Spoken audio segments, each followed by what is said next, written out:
So, a black Captain America, huh? Damn right. We built this country.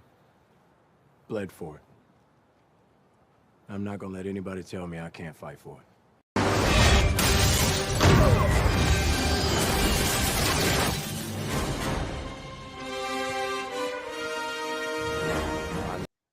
Hey, what's going on, everyone? Hello.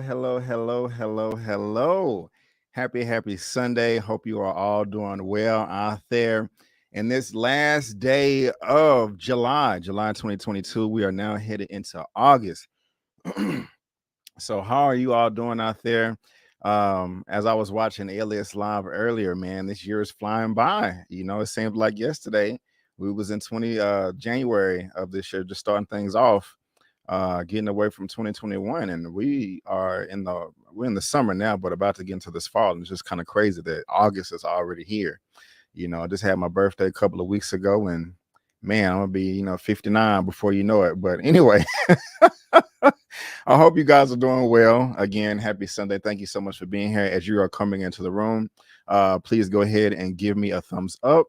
I hope you had a great Sunday. Hope you got your grocery shopping done, your cooking done. Hope you got your laundry done. Hopefully you're just chilling right now. You got your feet kicked up. You got your food. You got your snacks.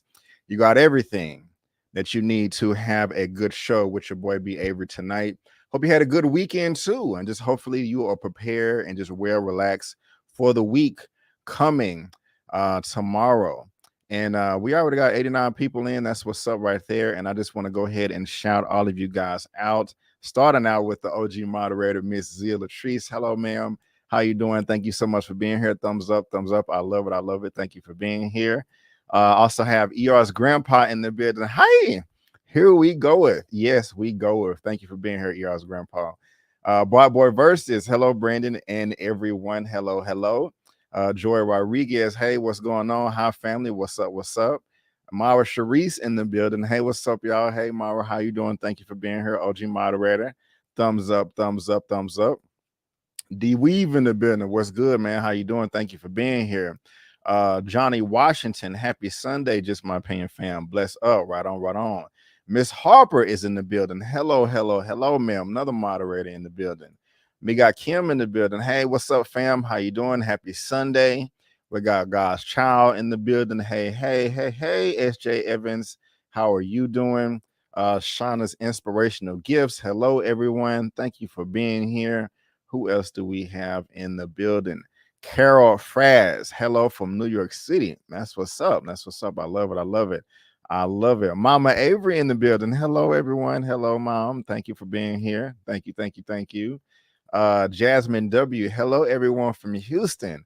Right on, right on, right on. From, Ty was from Houston as well. And we was, I don't know if you listen to Screw or not, if you're still a screwhead or if that's not your cup of tea, but I'm a screwhead over here. That's a Texas Southern thing. We was, I was passing some chopped and screwed music to her earlier in the week or whatever. So I don't know, Jasmine, let me know if you ended it or not. If not, it's all good. It's all good. And thank you for being here. Don the Man, what's up, man? How you doing? Thank you for being here. Carsick, hello, being all. What's up? What's up? Stephen Lawless in the building. What's up, my family? How you doing? Seems like it's been a minute. Kala Kill, hey, hey, hey, hello to the people. That's what's up. That's what's up. Who else do we have in the building? Let's see. Karma Serene in the building. What's going on? Good evening, B and chat fam. Hello, hello. Thank you for being here. Got 100 people here. That's what's up. Chill Spy, aka the real Mrs. Odinson. Hello, happy Sunday, everybody. Thank you for being here. Drew Pate in the building. What's good, Brandon? Nerds also come in chocolate. I love it. It's still a hot work week, going to be hot again. Yeah, man. Stay hydrated. Stay hydrated. Get those fans going. It's Erica. What's up? What's up? Anton Mac. Facts. The AC is blowing and the Henny is flowing. Ain't mad at you. Ain't mad at you. Danae, hey, what's going on? Hey, what's up? What's up? Thank you for being here. JP, what's going on? Chief D Hater, let's go. Let's go. Luna Cascade, first timer, just finished Elliot's live and he recommended you, so I'm here. That's what's up right there. I love it. Elliot with Movie Files. Thank you so much, my brother. I really do appreciate it. And Luna Cascade, thank you for coming through. I really do appreciate it. Please go ahead and give me the thumbs up. Subscribe to the channel if you like me or not already. I would appreciate it. But I do this every Sunday, 6:30 p.m. CST, where I compile all of the movie and entertainment news from the week and have a movie show, a talk show discussion, a discussion about it. I can't talk right now. Sometime I'm by myself. Sometime I have a guest. I don't confirm guests. They just kind of pop in and out, And so thank you for being here. But I hope you enjoy yourself. I do. Gilberto Kennedy, what's good, man? How you doing? Thank you for being here. Michael Johnson, hashtag Recast Tchalla. We're definitely going to be talking about that for the last topic of the day. Junior Network, what up, B. Avery? How you doing? How you doing? CC, Larry coming through? I don't know. He got the invitation. So I don't know. We'll just have to see. Let him know. If you reach out to him, let him know you want him to be here. But there is no guarantee. But thank you. Melissa, hey, what's good? What's good? Jaren 215, what's going on?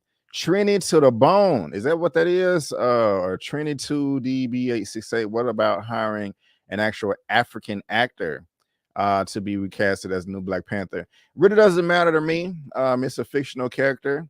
I only really care about that when it's a true life, real depiction of a historic figure. But we'll see. We can talk about that later as well. Curtis Anderson, what's up? What's up? Did I miss something? B1 from Fort Myers already. Ayo Big, what up from Detroit? Trey Carrillo, big bro fan since 2018 already. Gallivantress X, Marcy X, hey gang, happy Sunday. Thank you for being here. What's up? What's up? Eric Brown, love the content. Keep grinding. Thank you, Eric. One Journey, thank you so much. Be leaving on fire comments. Namor is like East LA and Wakanda is like South Central. Fing Book, thank you for being here. I appreciate it. Kyle McCaskill, bring Eman on. Hey, you know, let him know. I don't know. Let him know you want him to be here. But we'll see. We'll see. And let's see her. I think I got everybody. And so, yeah, we're a little over 10 minutes. And so I think we can go ahead and get this party started. But again, guys, yeah, so as you're coming into the room, please go ahead and give me the thumbs up. Leave a comment, whether you agree or disagree with the commentary. I would love to hear it, especially as I'm going back, checking out the replay. I mean, if you're been here for a while, you know how we do things. And if this is your first time here, welcome, welcome, welcome to the Movie News Roundup show number 71. Yes, number 71. Last week was 70. Of course, so this week is going to be 71. I'm coming to you live right now on YouTube at Just My Opinion Reviews. Also, twitch.com/Just My Opinion Reviews. Not on Facebook, unfortunately, because I'm still locked out trying to figure out a way to get in contact with them. But it's kind of hard to do that when your account is disabled. But if you're interested in knowing what we're going to be talking about today, all of the topics are going to be in the description box of this video below for you to read at your own leisure. And also, if you would like to follow me on social media, you can. My handle is on the screen. Before we get started, though, you guys are already just being so lovely and blessing me with the super chats. So let me go ahead and grab this first one right here, coming from Tony Suede, if I am pronouncing that correctly. What a money reside, what a money reside, what a money reside, what a money reside. Okay, I'll tell you. Thank you so much, sir. Your chat got some baddies, Brandon. Well, I'm pretty sure they appreciate that. Recast Tchalla, hashtag Recast Tchalla, hashtag B1 already, my brother. Or I'm assuming your brother named Tony, but thank you so much for the super chat. I do appreciate it. We also have another one from Brightburn 1985 for the 190. Yes! Yes!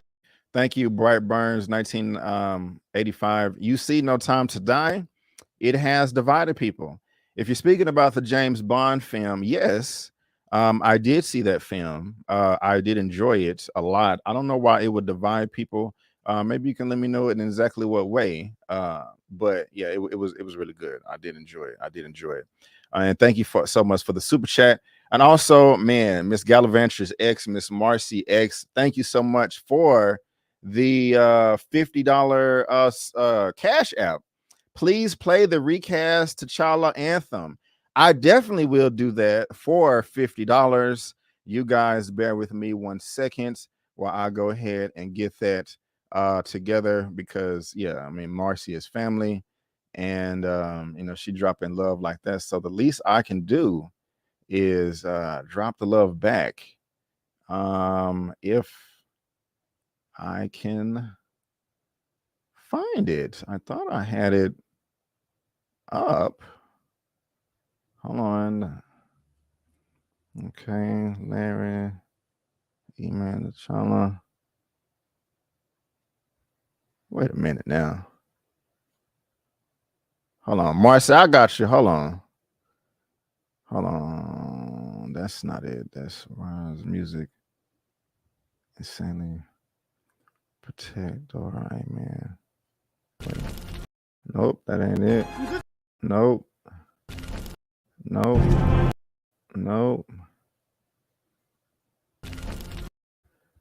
Oh man, hold on. Huh. Okay.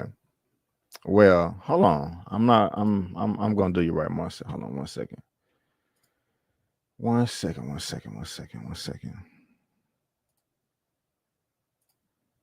I know I got it. Here we go.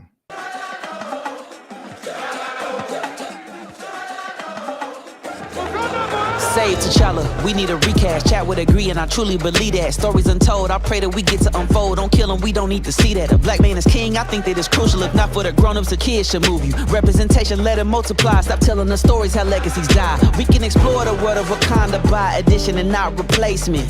1.3 billion, how was that? And I'm making a statement. Being pigeonholed to a role like there could be only one is deflating. Man, it's a mindset that ain't died yet, cause the lack of seeing our faces. Sure, we can be the queen of the nation. Women should feast, we want elevation. Now, wouldn't it be dope if they rose up together without doing something as cold as erasing them? We got respect for Ryan and Nate. They doing their best, they stuck in the middle, but I hope they think about what is at stake. Don't rush it, but please let the saga continue. Doubling down on Black Death is a trope we no longer want to handle. Wakanda forever, T'Challa forever. It's never been about the mantle. What is we saying? This ain't about fandom and getting my way. It's all for the love, it's not for the hate. No matter what people are trying to say, recast T'Challa.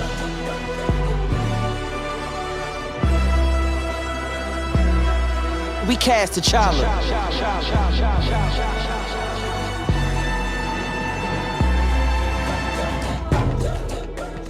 Oh, rest in peace, my brother. Rest in peace. Rest in peace. Rest in peace, Chadwick. We love you. We miss you. My goodness gracious. Hashtag recast Tchalla. Sorry about the delay, but Marcy, I got you. I got you. This track is fire. And of course, thank you so much, Eman with Eman's movie reviews. He is the creator of that. Also by brother Chiefwakil. Their information is in the description box of this video.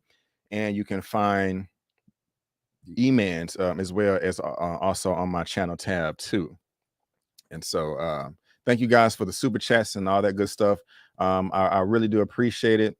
And another thing, just to all my moderators out there, I added a couple of more. And if you can please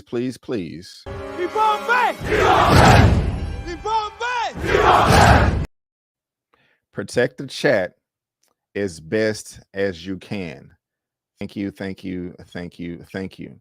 And guys, let's go ahead and get on to the first topic of the day. You can see the background, you can see the banner, and we got a new movie that is in theaters right now, and we're going to be talking about that box office. I did not see this movie, but it is DC League of the Super Pets for topic number 1, fetches $23 million, opening for Warner Brothers. And that is what I'm trying to show you guys right there. So my bad about that. But this is topic number 1. Let me know in the chat if you've seen this before, or if you had a chance to check this out, because I have not. To be honest with you, I had absolutely no interest in seeing this whatsoever. But it could be good. Let's see exactly how good it was. It got a 72% on Rotten Tomatoes from all the critics, 99 reviewed it, and an audience score of 89%. So not too shabby right there. And as far as the cinema score is concerned, it got an A-. Now that is pretty decent. Anytime an A pops up anywhere as far as grading is concerned, that's pretty darn good if you ask me. What cinema score is, if you don't know, they have representatives that actually hang out outside of the theater, and they talk to the guests as they're leaving the auditorium that opening night, those Thursday previews, Friday nights. Hey, what did you think about the film? Did you like it? Did you hate it? And they write it down, and then they submit the information to their publishers, and they come up with the score. So these are like real life people right here. It's not critics or anything like that. Nobody from Rotten Tomatoes. And so you kind of have a RT score, audience score on RT, and a cinema score. And it's pretty good. If you look at just the box office itself, it has grossed $41 million worldwide. And, I don't know, is that good or bad? I mean, we have to see. If I'm on Wikipedia right here, it says that the budget for this is $90 million. And so, yeah, we know they're going to have to make $270 million worldwide for this to seem like it was a respectable profit or not. I don't know if it will, but let's kind of just see what this article right here is saying from Deadline talking about this. The expected summer slowdown is taking its expected course with Warner Brothers animated film DC League of Super Pets, grossing a $9.3 million Friday for a $23 million opening at 4,300 locations. That's buildings. No, that is not buildings. That is actual screens, auditoriums. That's not buildings. That's actually screens. For 41.4 million, opening in 64 markets. Now, of course, these are the countries worldwide. And so I don't know. I haven't seen this movie. If you are interested in reading this, below the article is in the description below for you to read at your own leisure. Again, I have zero interest in this movie at all, but I did not want to leave it out. But the second weekend for Nope, Jordan Peele's movie, let's see where that's at right now.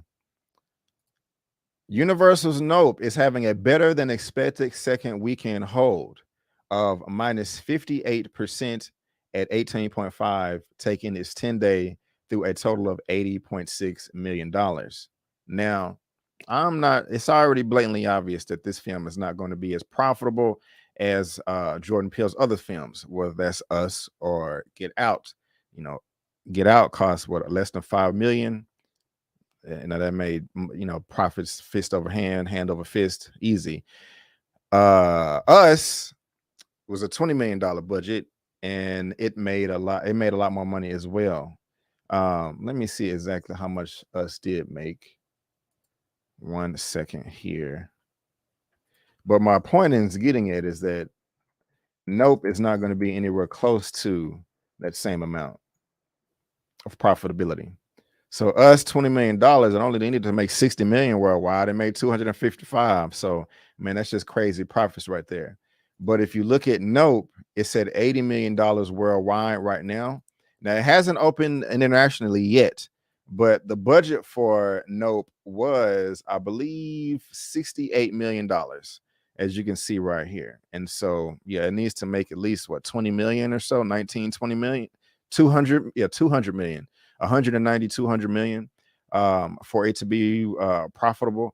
And for the studios to feel like it got a respectable profit. And I just don't feel like it's just going to do that. And that's unfortunate. A lot of people, I mean, I like the movie after my second time watching it, but I can understand a lot of people was turned off of it, and it's just not going to have the bad word of mouth or the good word of mouth. It's going to have bad word of mouth. But when I was just talking about how it hasn't opened internationally yet, it's just this $80 million. That's just domestic. If you look at the release schedule, this is just when it's starting to open up in other territories across the world. August 4th. And so that's this week right here. And then it's still another week or so, for other territories. I don't know if that's a good idea or not, because if it's bad word of mouth, people are not going to go see it. Kind of how Thor Love and Thunder, Thor 4 is suffering right now at the box office, which we're going to be talking about next.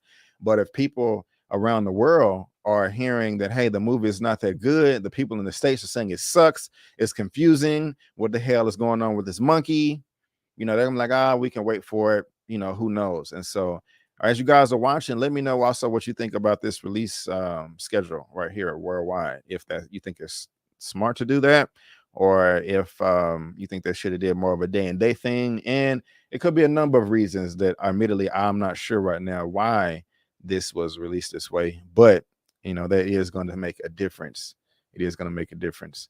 SJ Evans says, I didn't like Thor 4. See, and that's why it's suffering right now at the box office.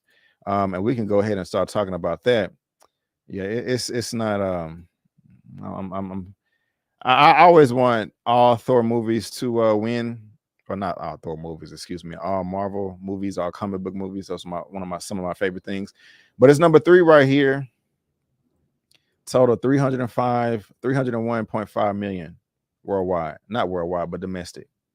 And look, guys, 662 million worldwide. That's not good. That's not good. Why is that not good? I will tell you why. Because Thor 3 did much better. 853 million worldwide for Thor 3, with a $180 million production budget. Thor 4, Thor Love and Thunder, is barely going to cross 700. Struggling. And this budget was 250 million, which I said last week. So that's no bueno right there. Thor 4 is not going to make as much as Thor 3, and that wouldn't even be as bad. Lola, what's going on, man? I enjoyed Thor 4. Right on. It was split down the middle. It wouldn't even be that bad if it did not make as much as Thor 3, but it costs so much more money. You know, Marvel could live with it. Like, okay, yeah, you know, probably shouldn't have had a 2-hour mandate on it. I'm dying on that hill. I think it was a 2-hour mandate, even though it wasn't confirmed. But excuse me. Yeah, the studios are, yeah, I know it didn't make as much as Thor 3, but you know, Thor 3 costs 180, Thor 4 costs 180. But no, this thing costs 250 million. Why did it cost so much? Like, why? I don't get it. It's not like they had to balloon the salary for each actor, because it's not like Thor 3 still didn't make $1 billion while all these other MCU films did. So it's not like Chris Hemsworth or anybody else could have just came through and been like, you know, well, hey, since I'm the largest in the MCU, like Black Panther or Iron Man, I need all the money. Now, I know there was other app performers in the movie. I think Lena Headey was paid like $7 million or something, but they cut her out. I don't know. Y'all can let me know. I'm curious. Christian Bale wasted his damn time with this garbage. Dang. I mean, just how bad was Thor 4? Thor 4 was trash. Miss Harper, I've waited this long. I might as well wait for streaming. Oh, Miss Harper ain't even seen it yet. Correct me if I'm wrong. I prefer Thor in Infinity War. I think that is a universal thing right there. Mr. Alfonso Howard, they wasted $250 million on a bad comedy.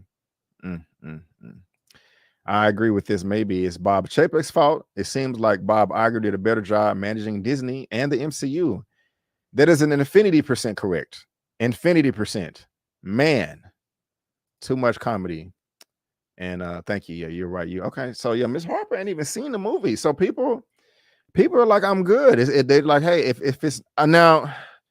I've been on the fence. Like, do I like Thor 3 or Thor 4 better? I'm still on the fence, but people are not hearing this bad word of mouth, and it's costing them. Miss Tyra with Struggle Reviewz TV. It cost that much because of the cameos and to keep those goats screaming. Right on. Oh, and guess what, y'all? Miss Tyra is going to be going live tonight too on her channel. I think it's 9 p.m. CST. If I got the time wrong, let me know in the chat. But we got to tune in to her to see what she got going on. It's going to be good. It's going to be great. Yes. And also, guys, shameless plugging over here. We did do our rap shit, episode 3 recap. And also our P-Valley season 2, episode 8 recap. That is on my channel, me and her. And also she has her own video on her channel as well. I love to do the collabs over here. Their information is in the description box of this video. Myra says chapstick must go. Yes, ma'am. I agree. He needs to use some chapstick and then he needs to leave. But there's a few more comments before I move on. Disney is destroying these franchises. I didn't watch Thor 4 either. It was okay. Ragnarok was better. Yeah. Damn goats. I prefer Thor 3. Yeah, those dumb goats. Thor 4 was so bad I wouldn't mind Darcy annoying self to. Oh man, she was good in WandaVision though. P-Valley Pank. Already. So, guys, oh, this is also awesome. We are right now at 204 people watching right now. I think that is wonderful. I think that is beautiful. Thank you so much for being here. Let's see how many thumbs. Oh, we got only 98 thumbs up. We only got 98 thumbs up. Come on, y'all. Thumbs up party. Thumbs up party. Thumbs up party. All the vets, y'all know what to do in the chat. Thumbs up, thumbs up, thumbs up, thumbs up. And as we are doing that, here's just a little thumbs up music for you.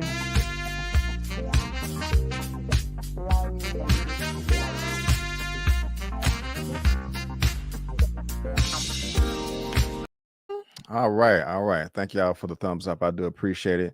And let's go ahead and just wrap this up real quick. And so if you're just interested in more about these box office numbers, there is a link to this article in the description box below for you to read at your own leisure.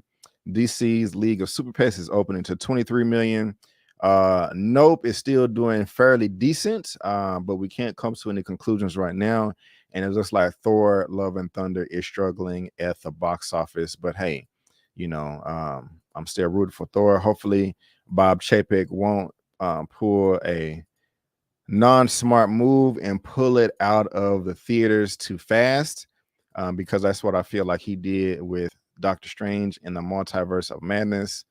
And that's a shame. It was so close to hitting $1 billion at the worldwide box office.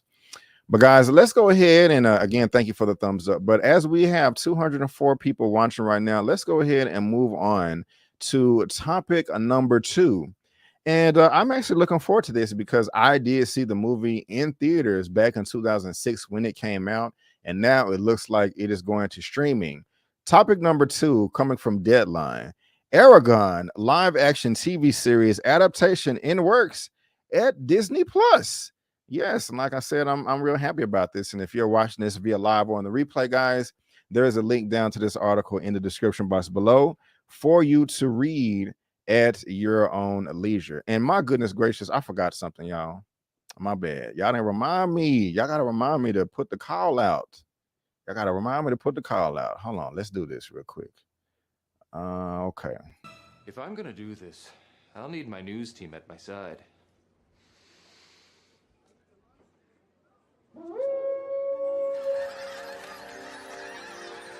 News team, assemble!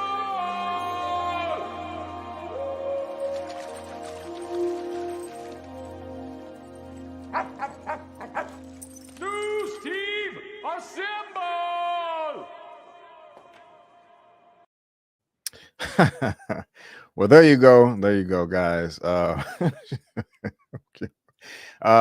Yeah, you know, if y'all ever want somebody to show up, just be like, hey B, you know, I put the call out. I got you. But going back to this right here, let me let's look at what it made, the first one. Oh God, 16%. I got the first one that came out in 2006, got a 16%, and the audience didn't like it either.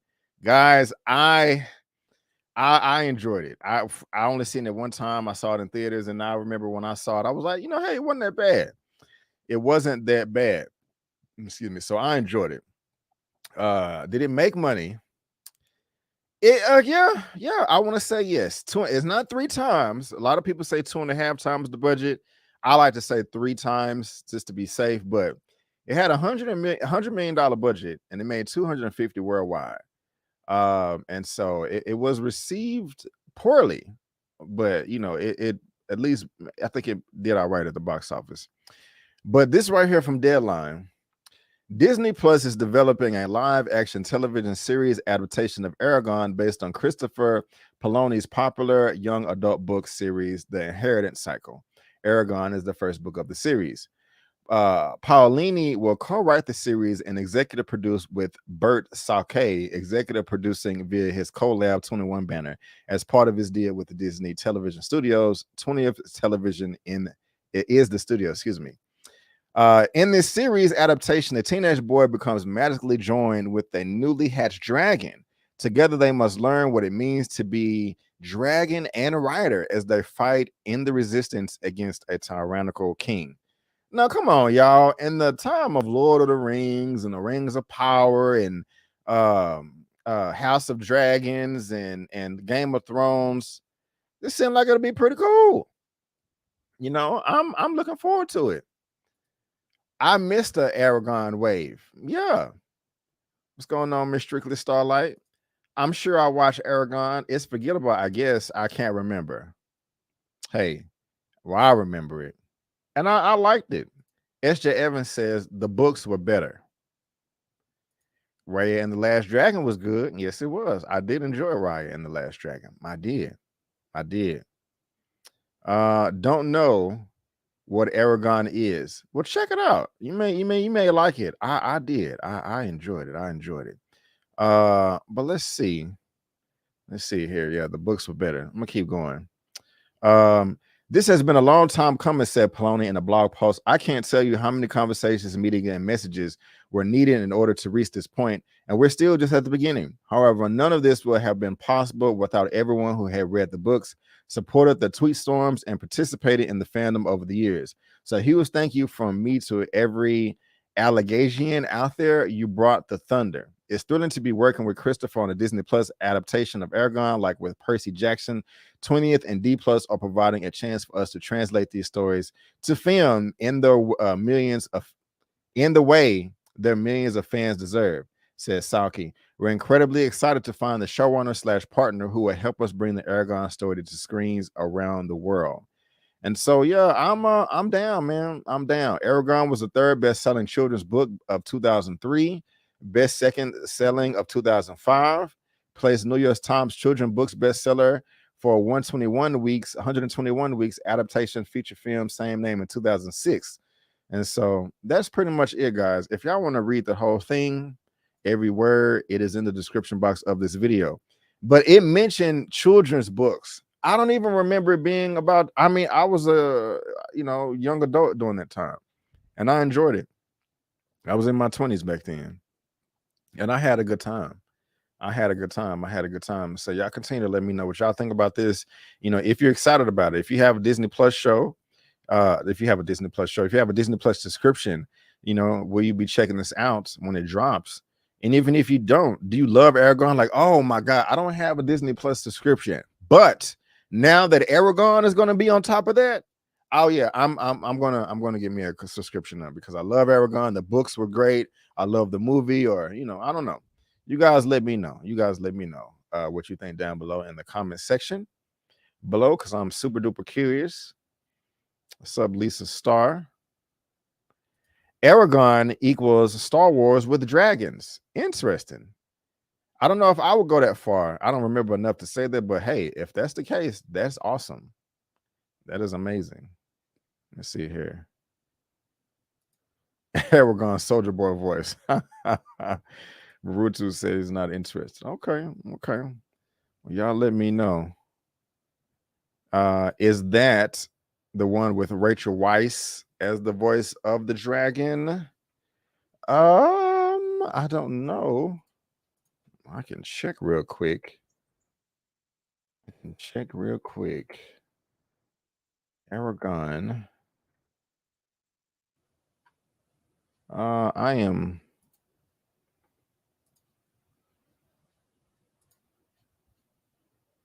Yes, you are correct, Marcy. There she is right there. Voice Rachel Weisz. Marcy is amazing. She knows what she's talking about. Thank you, Marcy. So you are correct with that, man. Thank you. Eragon, no thank you. We'll wait for streaming. Yeah, I do remember this cliffhanger post-credit scene was wasted. It did leave you on a cliffhanger. You was like, oh, it's about to go down, and it never made a sequel. It's like, damn.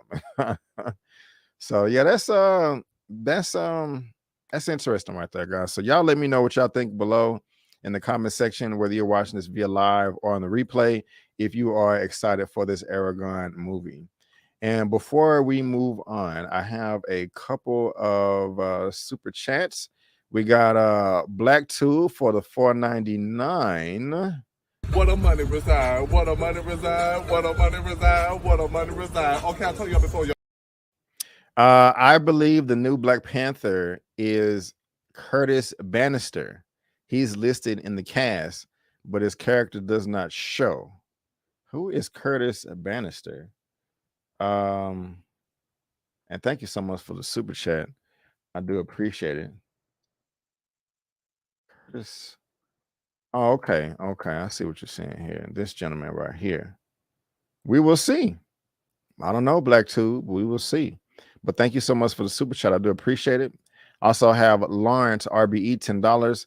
I am for recasting Tchalla. I think Disney will spin Black Panther 2 into a memorial tribute to Chadwick to milk us fans, and then in the post credits drop the hint of a recast.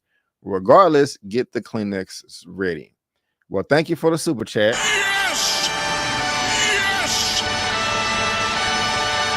I do appreciate it. I really, really do. And we'll see. That's an option for them to go that direction, for them to go that way. hopefully it will be recast, but we will talk about that later on in the show. But thank you so much for the super chat again, Lawrence. I do appreciate it. All right. Let's go ahead and move on to the third topic of the day.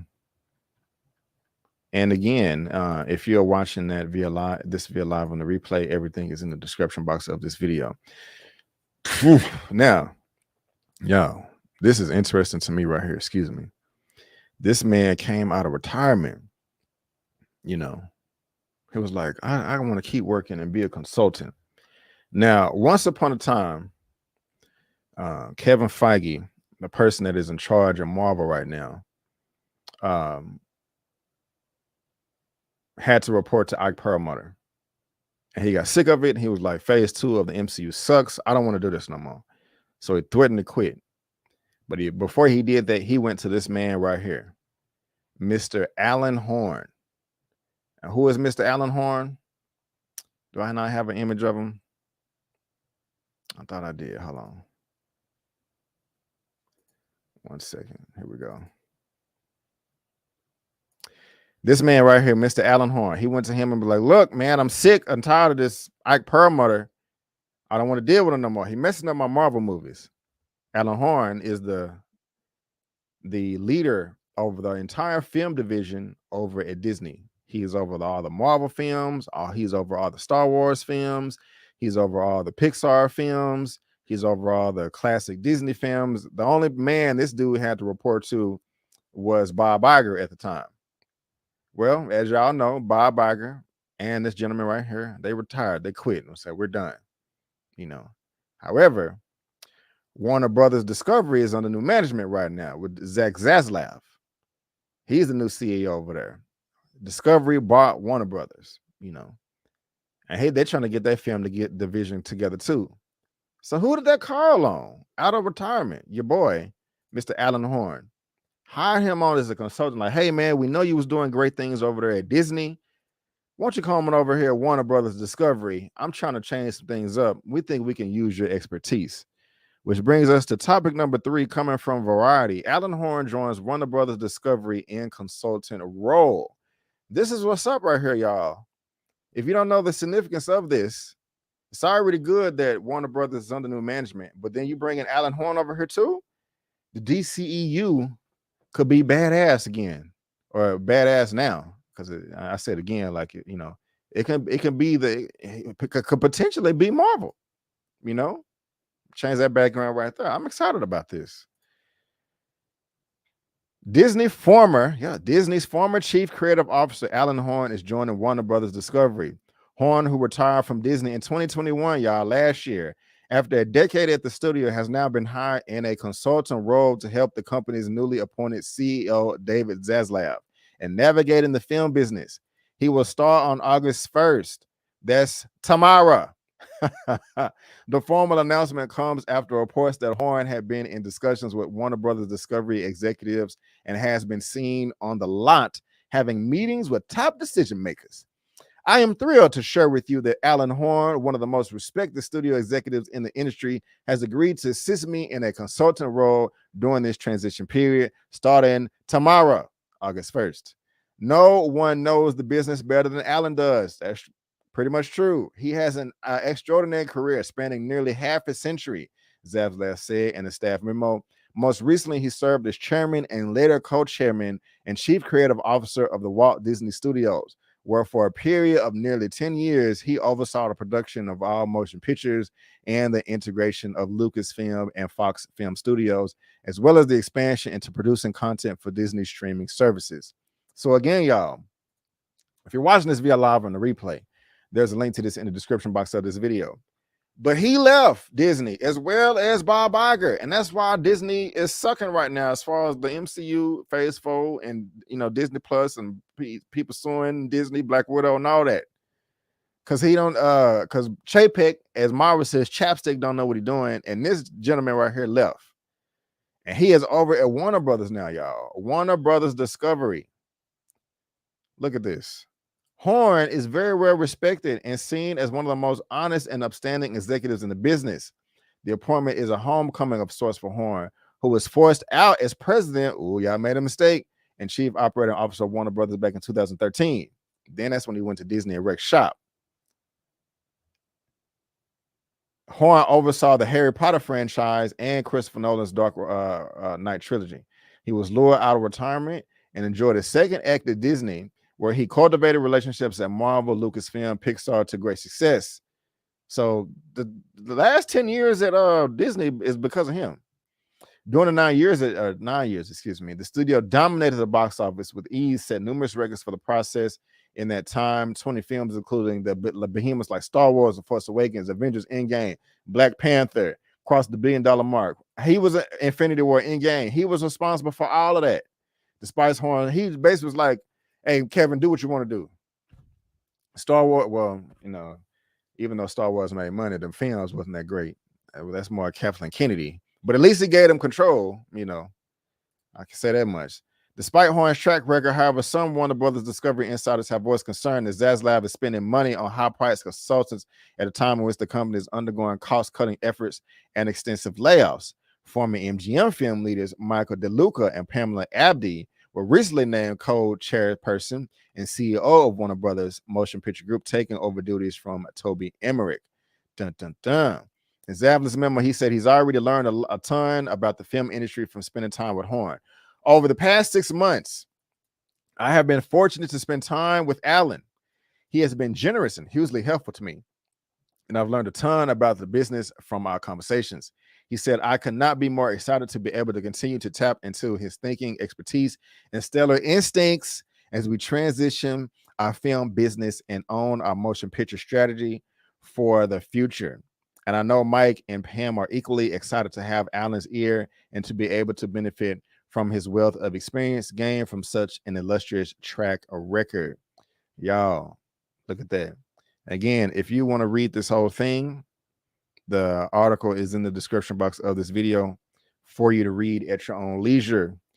What do y'all think about this? What do y'all think? Let's look at the chat. Let's scroll up. Yes. Let's see. Feige and Chapek contracts end at similar times. Yeah, man, but I think they redid Chapek's contract, unfortunately. I think it was going to be up in March or April or something. Let's see here. Alan Horn helped the MCU. Alan Horn helped to form the MCU with Kevin Feige. 100%. 100%. Yes, that's tomorrow. Save them, Alan. Yes, let's get this DC stuff on track. DC will definitely be in good hands with Mr. Horn. Yes. They need to get Henry Cavill back, and maybe they can fix this mess. Agreed.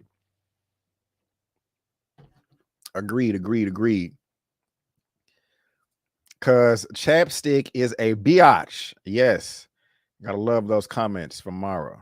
She's hilarious. Let's see.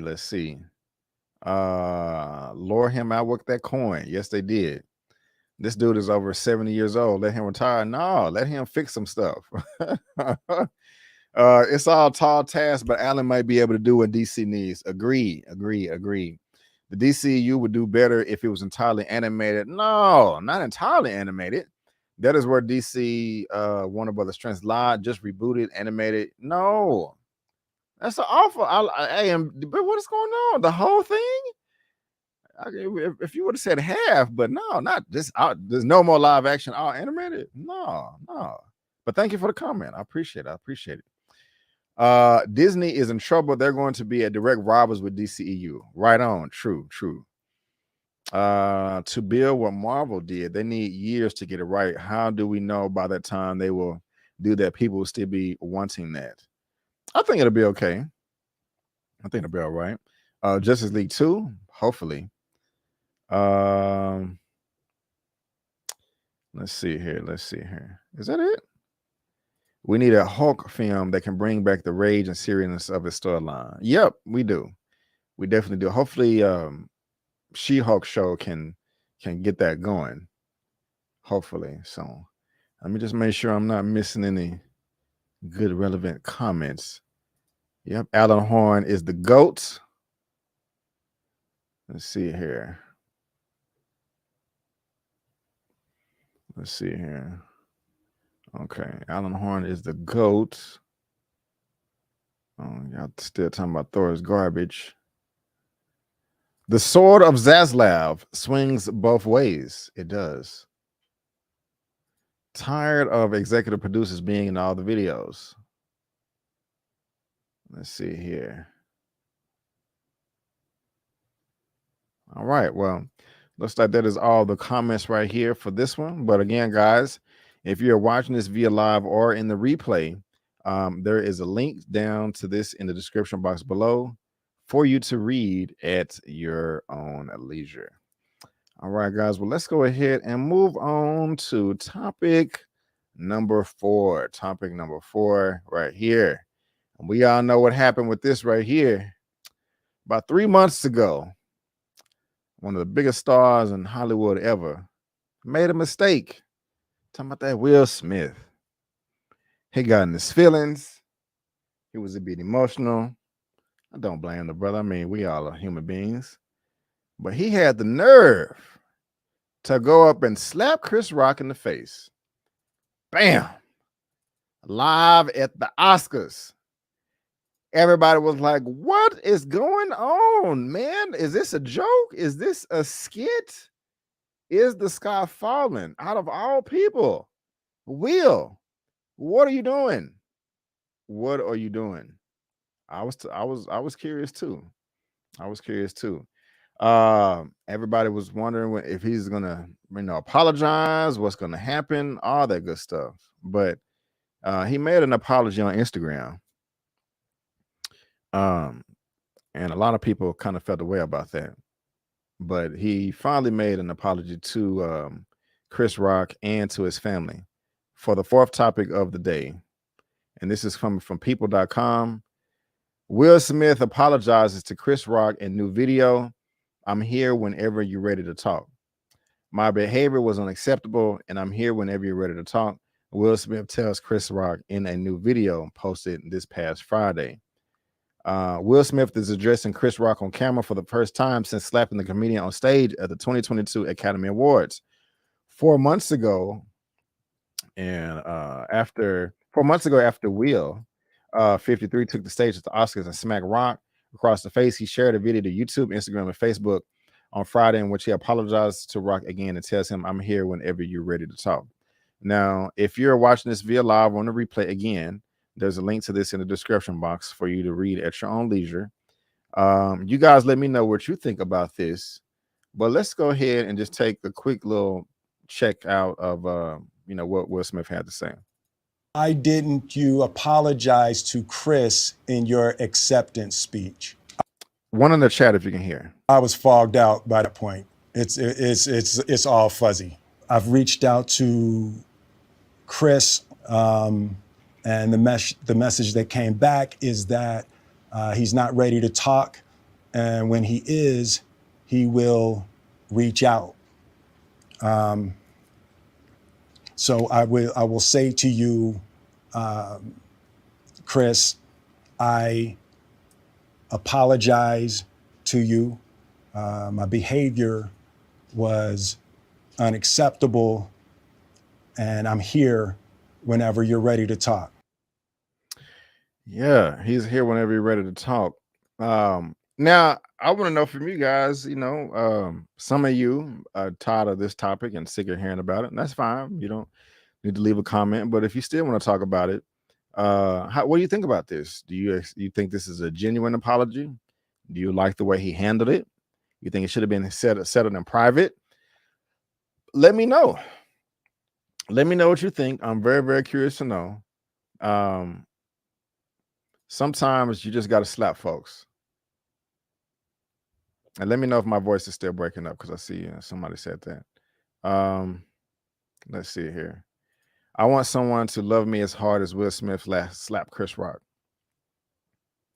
Nice. Honestly, I wish he would have stayed quiet a bit longer. He couldn't seem to look in the camera due to shame. I'm sure he felt uncomfortable even hearing the bit I did. Just my opinion reviews. Thank you, Kim. Thank you. Let's see here. What Will taught me about this silly incident is don't get caught up in the heat of the moment. Of course. Yeah, we can. Don't ever want to get caught up in the heat of the moment because, it could come back and bite you. Thank you for the comment. Why does he need to do it publicly and private is better unless he already tried that? And yeah, thank you for the comment, Strictly Starlight. I believe he did. He said he did reach out to Chris's people, trying to talk, and Chris, said he, wasn't ready to talk. But let's check out the second part of this. To apologize to Chris's mother. I saw an interview that Chris's mother did, and that was one of the things about that moment. I just didn't realize, and I wasn't thinking, but how many people got hurt in that moment. So I want to apologize to Chris's mother. I want to apologize to Chris's family, specifically Tony Rock. We had a great relationship. Tony Rock was my man. Yeah. So he said Tony Rock was his man. Struggles were here. Will is trying to apologize to everyone. He said, I have movies coming out. Go see them. Could be some truth to that. It could be some truth to that. So, yeah, thank you, man. Thank you, Tara. Great. I was fogged out means because I just slapped that mother effer. Yeah. Strictly Starlight, you good. You don't got to remove your comment. It's all good. I think Will is sincere in this apology and truly wants to redeem himself. I think him and Chris should have a sit down and finally work this out. Agreed. Mara silly. It's like when Bernie slapped those folks in Chris movie Head of State. That was talking about the train station. Yeah, sure. He was fuzzy, a little too late. Yeah. Right on. Thank y'all for making these comments. Chris is making money because of the slap. That is true. Why not? I mean, why not? He said another thing. He was like, I'm not going to talk about it unless I'm getting paid or something. I don't blame him. Chris don't owe nobody nothing. He seems sincere, but he could have waited. Right on. It was a good apology, and he attempted a private one, but public one is good.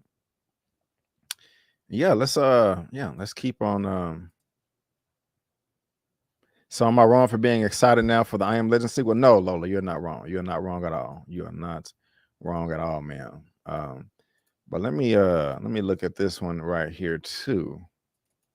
I spent the last 3 months replaying and understanding the nuances and the complexities of what happened in that moment. And I'm not going to try to unpack all of that right now, but I can say to all of you, there is no part of me that thinks that was the right way to behave in that moment.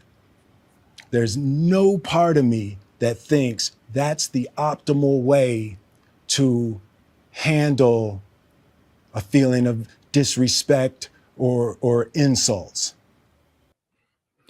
Right on. That's cool right there. So he acknowledging everything.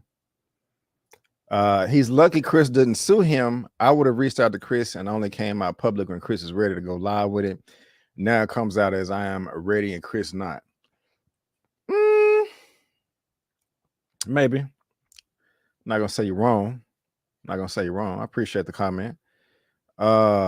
This is funny. I agree. Jasmine is silly. They need to do a tortilla challenge and get it over with. That would be a nice way to break the ice. Baby Tashuro in the building. Do Will Smith have to apologize for the Great Depression and people fighting over Popeye's chicken?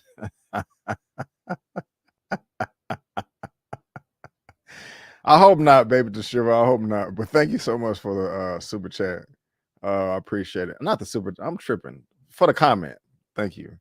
Jaron 215. We'll need to call Beyonce and ask her for advice on how not to talk so much. I ain't mad at that either, Jan. I ain't mad at that either. Let's see here. I got brothers, no sisters. The Rock Brothers responses. I resonate with that. Ain't no apologies. Watch your back. Already. Let's see here. Let's see here.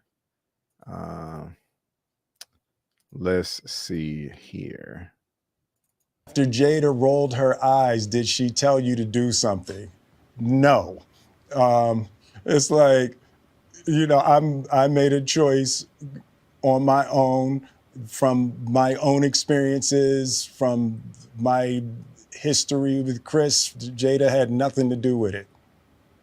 I'm sorry, babe. I'm gonna say sorry to my kids and my family for the heat that I brought on all of us. To all my fellow nominees, you know, this is a community. It's like I won because you voted for me, and it really breaks my heart to have stolen and tarnished your moment. I can still see Questlove's eyes. You know, it happened on Questlove's award, and you know, it's like I'm sorry really isn't sufficient. Yeah. So, what do y'all think about this? What do y'all think? And if you're interested, I do have one more. What would you say to the people who looked up to you before the slap, or people who expressed that you let them down? So there's two things. One, disappointing people is my central trauma. I hate when I let people down. So it hurts. It hurts me psychologically and emotionally to know I didn't live up to people's image and impression of me. And the work I'm trying to do is I am deeply remorseful, and I'm trying to be remorseful without being ashamed of myself, right? I'm human, and I made a mistake, and I'm trying not to think of myself as a piece of shit. So I would say to those people, I know it was confusing. I know it was shocking. But I promise you, I am deeply devoted and committed to putting light and love and joy into the world. And, you know, if you hang on, I promise we'll be able to be friends again. All right, y'all. Well, that's the apology right there. He apologized to Chris, Chris's family, his mama, his brothers, his family, the fans, the awards he messed up. Yeah. And Struggles, you made a good comment. Like he wasn't ready to. He doesn't seem like he was ready to make these comments. You know, people are like, "Yo, he's doing product placement in the video," and I don't know. What do y'all think about this? Because it does seem broken. I believe him. However, same time he is an actor, one of the greatest, but I believe him. Baby to Shuro, $5. Thank you, Mr. Avery, for a fire chat as usual. Well, thank you, sir, for being a fire guest and leaving fire comments in the live and my regular videos. I appreciate it. Yes! Yes! I didn't mean to hit it twice. Thank you. So thank you, baby. Sure, I do appreciate it. Thank you. But y'all continue to let me know what you think. Luna Cascade, first time here. This is not about Chris, Jed, or anyone else. This is about Will needing to get grounded again. Interesting. Maybe. What's up, Shawnee D? You're not late either. I'm not mad at you, Will. He did what some of us want to do to co-workers, but that Chris and his family's apology to accept, not mine. He did nothing to me. Thank you for the super chat. I do appreciate it. Yeah, why I will not a piece of shit. We still love and value as a legendary actor. 100%. I gotta go yes on that one. Yes! Yes!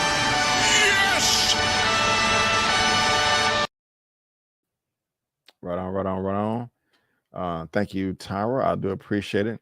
Man, YouTube is flagging some of y'all's comments. It's asking me to approve them, so I don't know if y'all are using profanity or not, but I'm not doing it. It's funny how people were saying how Will was right, even though he said what he did was wrong as F. So like people, that wasn't the right move at all. Thank you for the comment. So that no, we're not canceling Will Smith. But guys, again, if you're watching this via live on the but if you're watching this via live on the replay, there is a link down to this article in the description box below for you to read at your own leisure. And let me know, y'all, in the chat, in the comment section, what you think about the apology. You think it was right, wrong, justified, unjustified, sincere, fake? I believe it. I just want to hear what you have to say, no matter who you are out there. But again, like I said, there's a link to that article in the description box below for you to read at your own leisure. And guys, let's go ahead and start talking about some of my most favorite things to talk about. We got a little bit of comic book news, and so let's go ahead and transition over to that right now. Some of my favorite comic book news. That is this right here.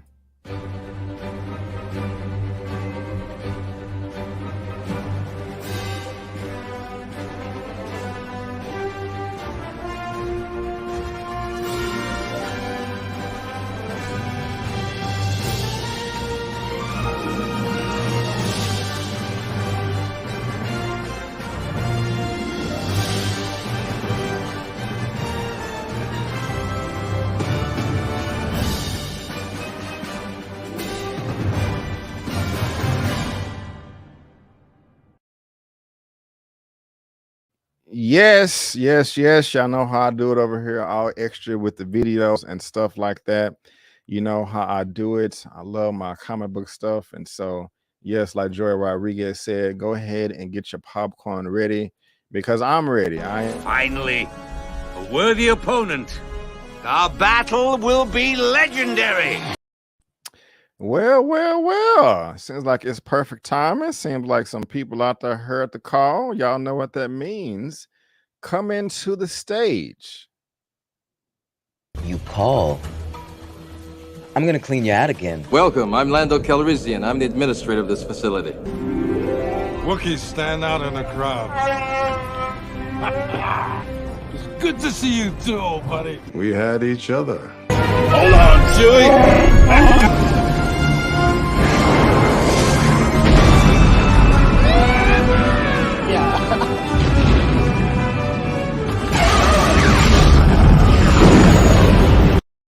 Yes. Ladies and gentlemen, it is Mr. Elliot with Movie Files, aka Lando Calrissian. What is going on, my brother? How are you doing today? B, what's going on, bro? How we doing? We're doing fantastic, man. We're doing fantastic. Enjoying this movie news right here. Enjoyed your live show earlier. I got a nice fire chat going on right now. Loving Stranger Things right now. I'm gonna finish it tonight. So I got a lot of things right now that's making me happy. And ladies and gentlemen, boys and girls, if you don't know, of course, this is Elliot right here with Movie Files.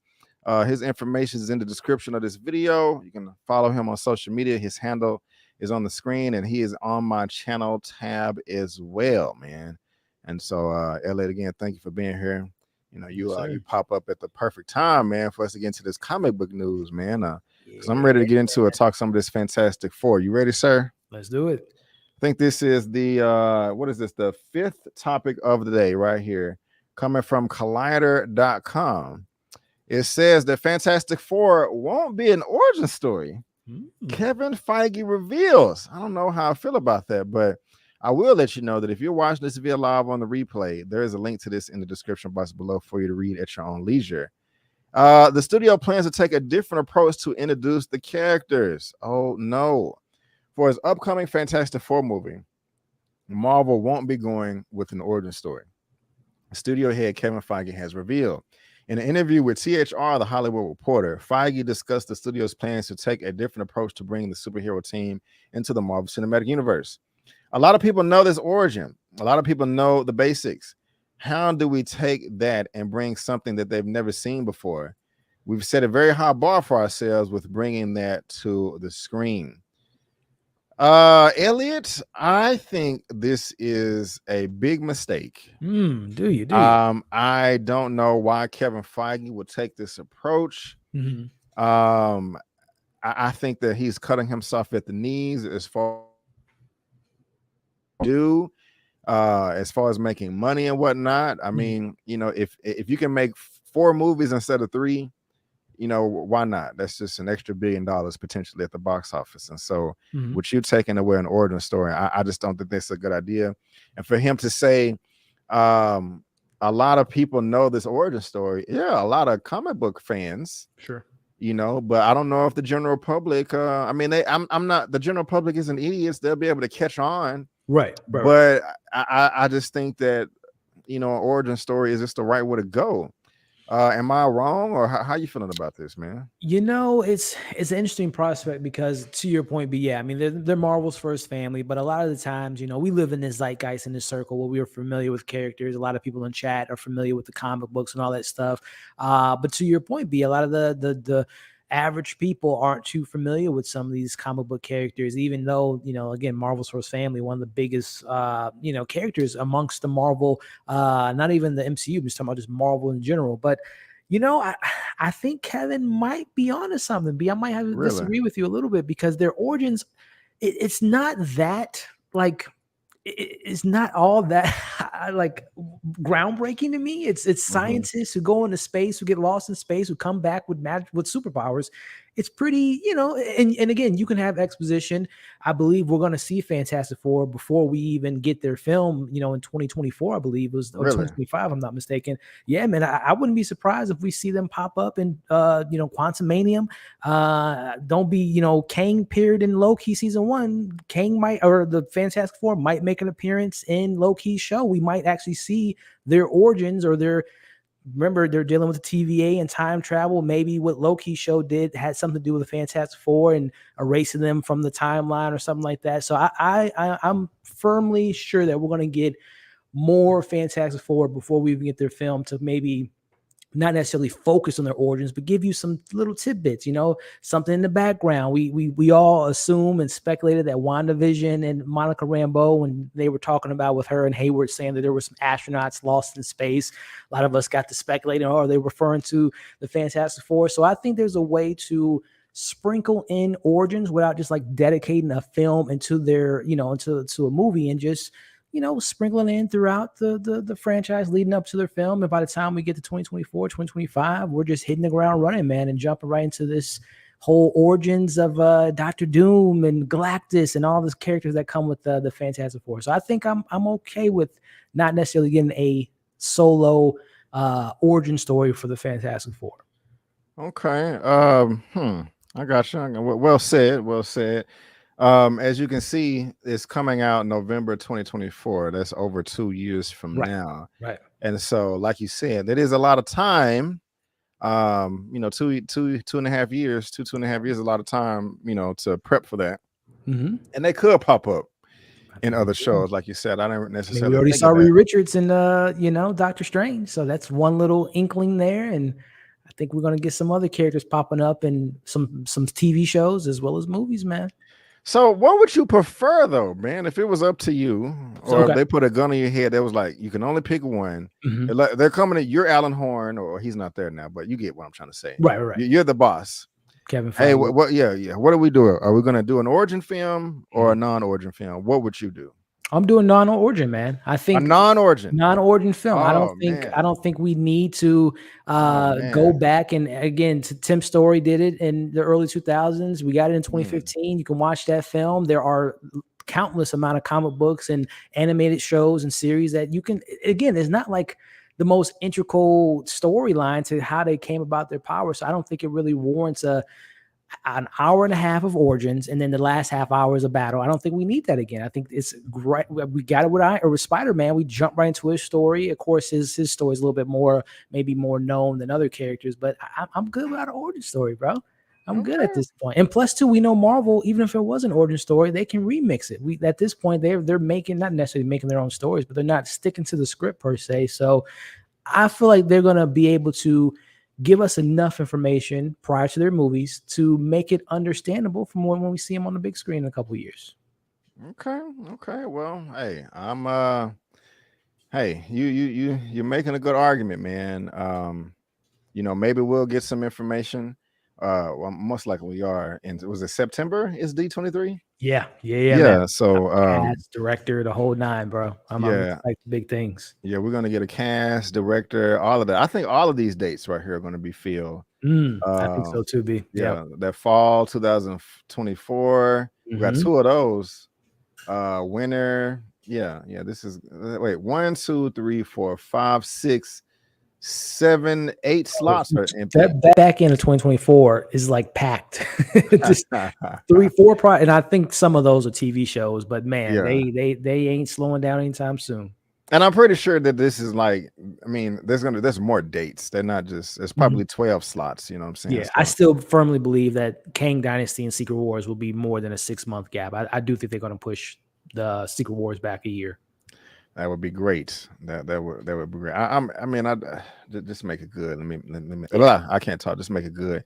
Let me grab some of these super chats real quick. That's been building up. Shawnee D, 499. Thank you so much, ma'am. B, I'm waiting on you to do a subby call-in show for us to join you one Sunday. I'll call in repping Mackie. Just playing a happy Sunday. I'm not opposed to that. I may do that one time. I got to figure out how to do it because I don't want anybody calling in just trolling. And I've done it twice, B, and luckily, knock on wood, I haven't had that experience. The good people come in and they have some good things. I literally had a stream where I had 4 people that I've seen in the chat. We talked about Severance for like an hour, so I have faith in the people. Bro. I got you. And I guess I can go. Yeah, I guess I can go off the name of the people too. And if I recognize the face, in the back room or whatnot. Right. Yep. Make sure they're dressed and not trying to flash the camera or nothing. Get my channel taken down. I can't afford that right now. But Shawnee D, thank you so much, ma'am. I do appreciate it. Also got Mara Sharice 199. Thank you so much, ma'am. Silver Surfer movie, the story we don't know yet. Yes. Should that be his own separate movie? You think? There's enough there, his whole planet of peace and and all that stuff being disrupted by Galactus and him becoming the pawn of Galactus. Yeah, there's honestly maybe even a series and a movie. There's so much to that character. So yeah. Yes, hire Elliot as Kevin Feige. Right on. Tony Sway, second super chat. They go to space, get 5G radiation, and get superpowers. Boring unless they let T'Challa solo the team like the comic. Right on. Yep. Thank you, man. I do appreciate the super chat. Thank you. And for all the super chats, I appreciate it. Here you go. Right here.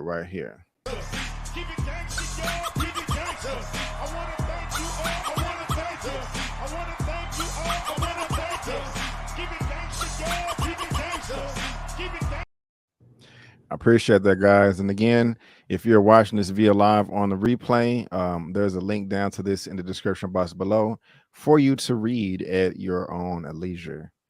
All right, Elliot. Now let's move on to topic number 6. And I'm really, really happy about this, man. The DCEU just seemed like it was falling apart, right? Mhm. But little by little, as each month goes by, as each day goes by, it just seems like there's more and more hope. You can see light at the end of the tunnel. You know, I thought this man wasn't coming back at all, but it was announced that he was going to be coming back in the Flash. And I was like, yes, Right. you know, this is the best Batman we've had. And now, dude, and I haven't even read this shit because I wanted to be surprised and all that. And now it looks like he's going to be coming back in Aquaman 2. And I'm so happy about that, man. Topic number 6 for the day, coming from the Hollywood Reporter. Ben Affleck returning for Aquaman and the Lost Kingdom. Jason Momoa revealed Bruce Wayne is back for the Aquaman sequel. And again, guys, if you're watching this via live on the replay, there's a link to this in the description box below for you to read at your own leisure. Arthur Curry and Bruce Wayne are reteaming with Jason Momoa, revealing that Justice League co-star Ben Affleck will appear in Aquaman and the Lost Kingdom. Momoa revealed the news on Instagram on Thursday after fans on a Warner Brothers bus tour apparently caught wind that Affleck was there filming with him. And there they go right here, just acting silly on social media. Got over 1 million likes. I didn't mean to click that. On Instagram, so that's pretty dope. Affleck previously announced his retirement as Batman in 2019 and has been open about personal and professional strife that came with the role. So that came as a surprise 2 years ago when it was revealed Affleck was suiting up once more for The Flash, the Ezra Miller starring film due out next June. It was assumed that it would be Affleck's final time in the role, but now it is poised to return in Aquaman 2 next March. Affleck played Batman in BVS, Suicide Squad, Justice League, and has to direct the Batman film and was to direct the Batman film after stepping back. I showed somebody the Batman script. Affleck told the New York Times in 2020, they said, I think the script is good. I also think you need to drink yourself to death if you go through what you just went through again. I think he was talking to Matt Damon at that time. Because they're friends. But yeah, guys, there's the article right there, link in the description. Elliot, I am overjoyed for this right here, dude. I mean, this is amazing news. When I heard this early in the week, I just was smiling ear to ear, giddy like a 10-year-old at Christmas getting the PS1, the N64 for the first time. Batman, I know you're a DC guy. Yes, sir. I can't wait to hear how excited you are about this, or yeah, man. But I love Marvel. Spider-Man is my favorite Marvel character. Batman is my favorite in DC, and Ben Affleck is my favorite Batman. I think it would have been perfect for him to direct a series of Batman's films, and now he's coming back in the Flash. He's coming back in Aquaman 2. We just have this new head of leadership with David Zaslav. Earlier, I was talking about Alan Horn is starting tomorrow for the film division. Not only is this good news, but I would not be surprised within the next 6 to 8 months, we're going to get an announcement that Ben Affleck is going to be directing the trilogy of Batman films as him as Bruce Wayne. As Bruce Wayne Batman. Bro, am I tripping? Is this fantasy? The car might be a little too how you feeling? Let us know. No, it's a lot of great stuff, man. B, it's been a ongoing a toxic relationship, to say the least, about the DCEU, dating back to 2013, not getting a Man of Steel sequel, forcing in the BVS storyline versus not getting a sequel for Man of Steel. Obviously the drama with Zack Snyder and the Snyder Cut and Amber Turd and they, them, Ezra Miller going crazy. I mean, it seems like whenever we take 10 steps forward, we go 100 steps backwards. So, it's been frustrating, man. But I will say, like you mentioned, B, it's been some light at the end of the tunnel. The Suicide Squad was a great film. Peacemaker, easily one of the biggest surprises of 2022 for me. I really enjoyed that show. The Batman, Matt Reeves, the Batman, and Harley Quinn. I don't watch that, but I hear that's great. So I mean, there are a string of wins, W's for the DCEU, and this seems to be another one of them, man. I think shout out to J-Lo, Jennifer Lopez, who and Ben Affleck and her just recently married each other. So I think J-Lo might have been like, listen, Ben, new time, new marriage, new life. How did you go back and do that little Batman thing, baby boy, and get the people what they want? So shout out to J-Lo for talking to him and getting them back in the role, at least for one more. Well, we know the Flash. And then again, as you just mentioned with the Aquaman situation, which now kind of thinking about the rearranging of things, David Zaslav, the Flash being pushed back about a year. rumor has it that this was supposed to be Michael Keaton's Batman in Jason Momoa's movie, based on what's going to take place in the Flash and a new Batman and Michael Keaton being in the mix. So kind of makes sense that they kind of rearranged that particular thing. But what does it mean moving forward, though? I mean, what does it mean for Aquaman 3? What does it mean for the DC universe if you're going to have Batman in his film? And we're assuming this is maybe a post-credit scene because they've already shot the film. These are reshoots. So this is kind of they're not adding him in 30 minutes of the film. This seems to be like a stinger of the movie. So what is that in post-credit scene or the last scene in the film opening that conversation, that door of his Ben Affleck in the DCEU or the Snyder universe?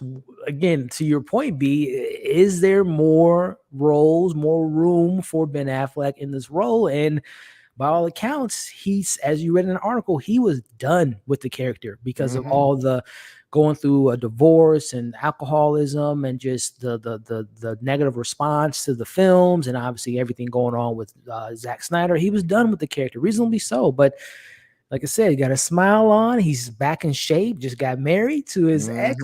He went back to that relationship that we thought was done. Now he might get back into another relationship with the DC universe. So again, we as fans, we get excited about the smallest things because we get little victories every now and then. But the only pushback be, I just don't know as far as like, is he willing to come back to do, because we're talking about directing and starring the film and not just like a small independent film. We're talking about the Batman. This is $150 million plus budget script writing. I mean, we already know that there was a script out there with Slade Wilson and Deathstroke, which the stuff I've heard about it sound like it would have been amazing.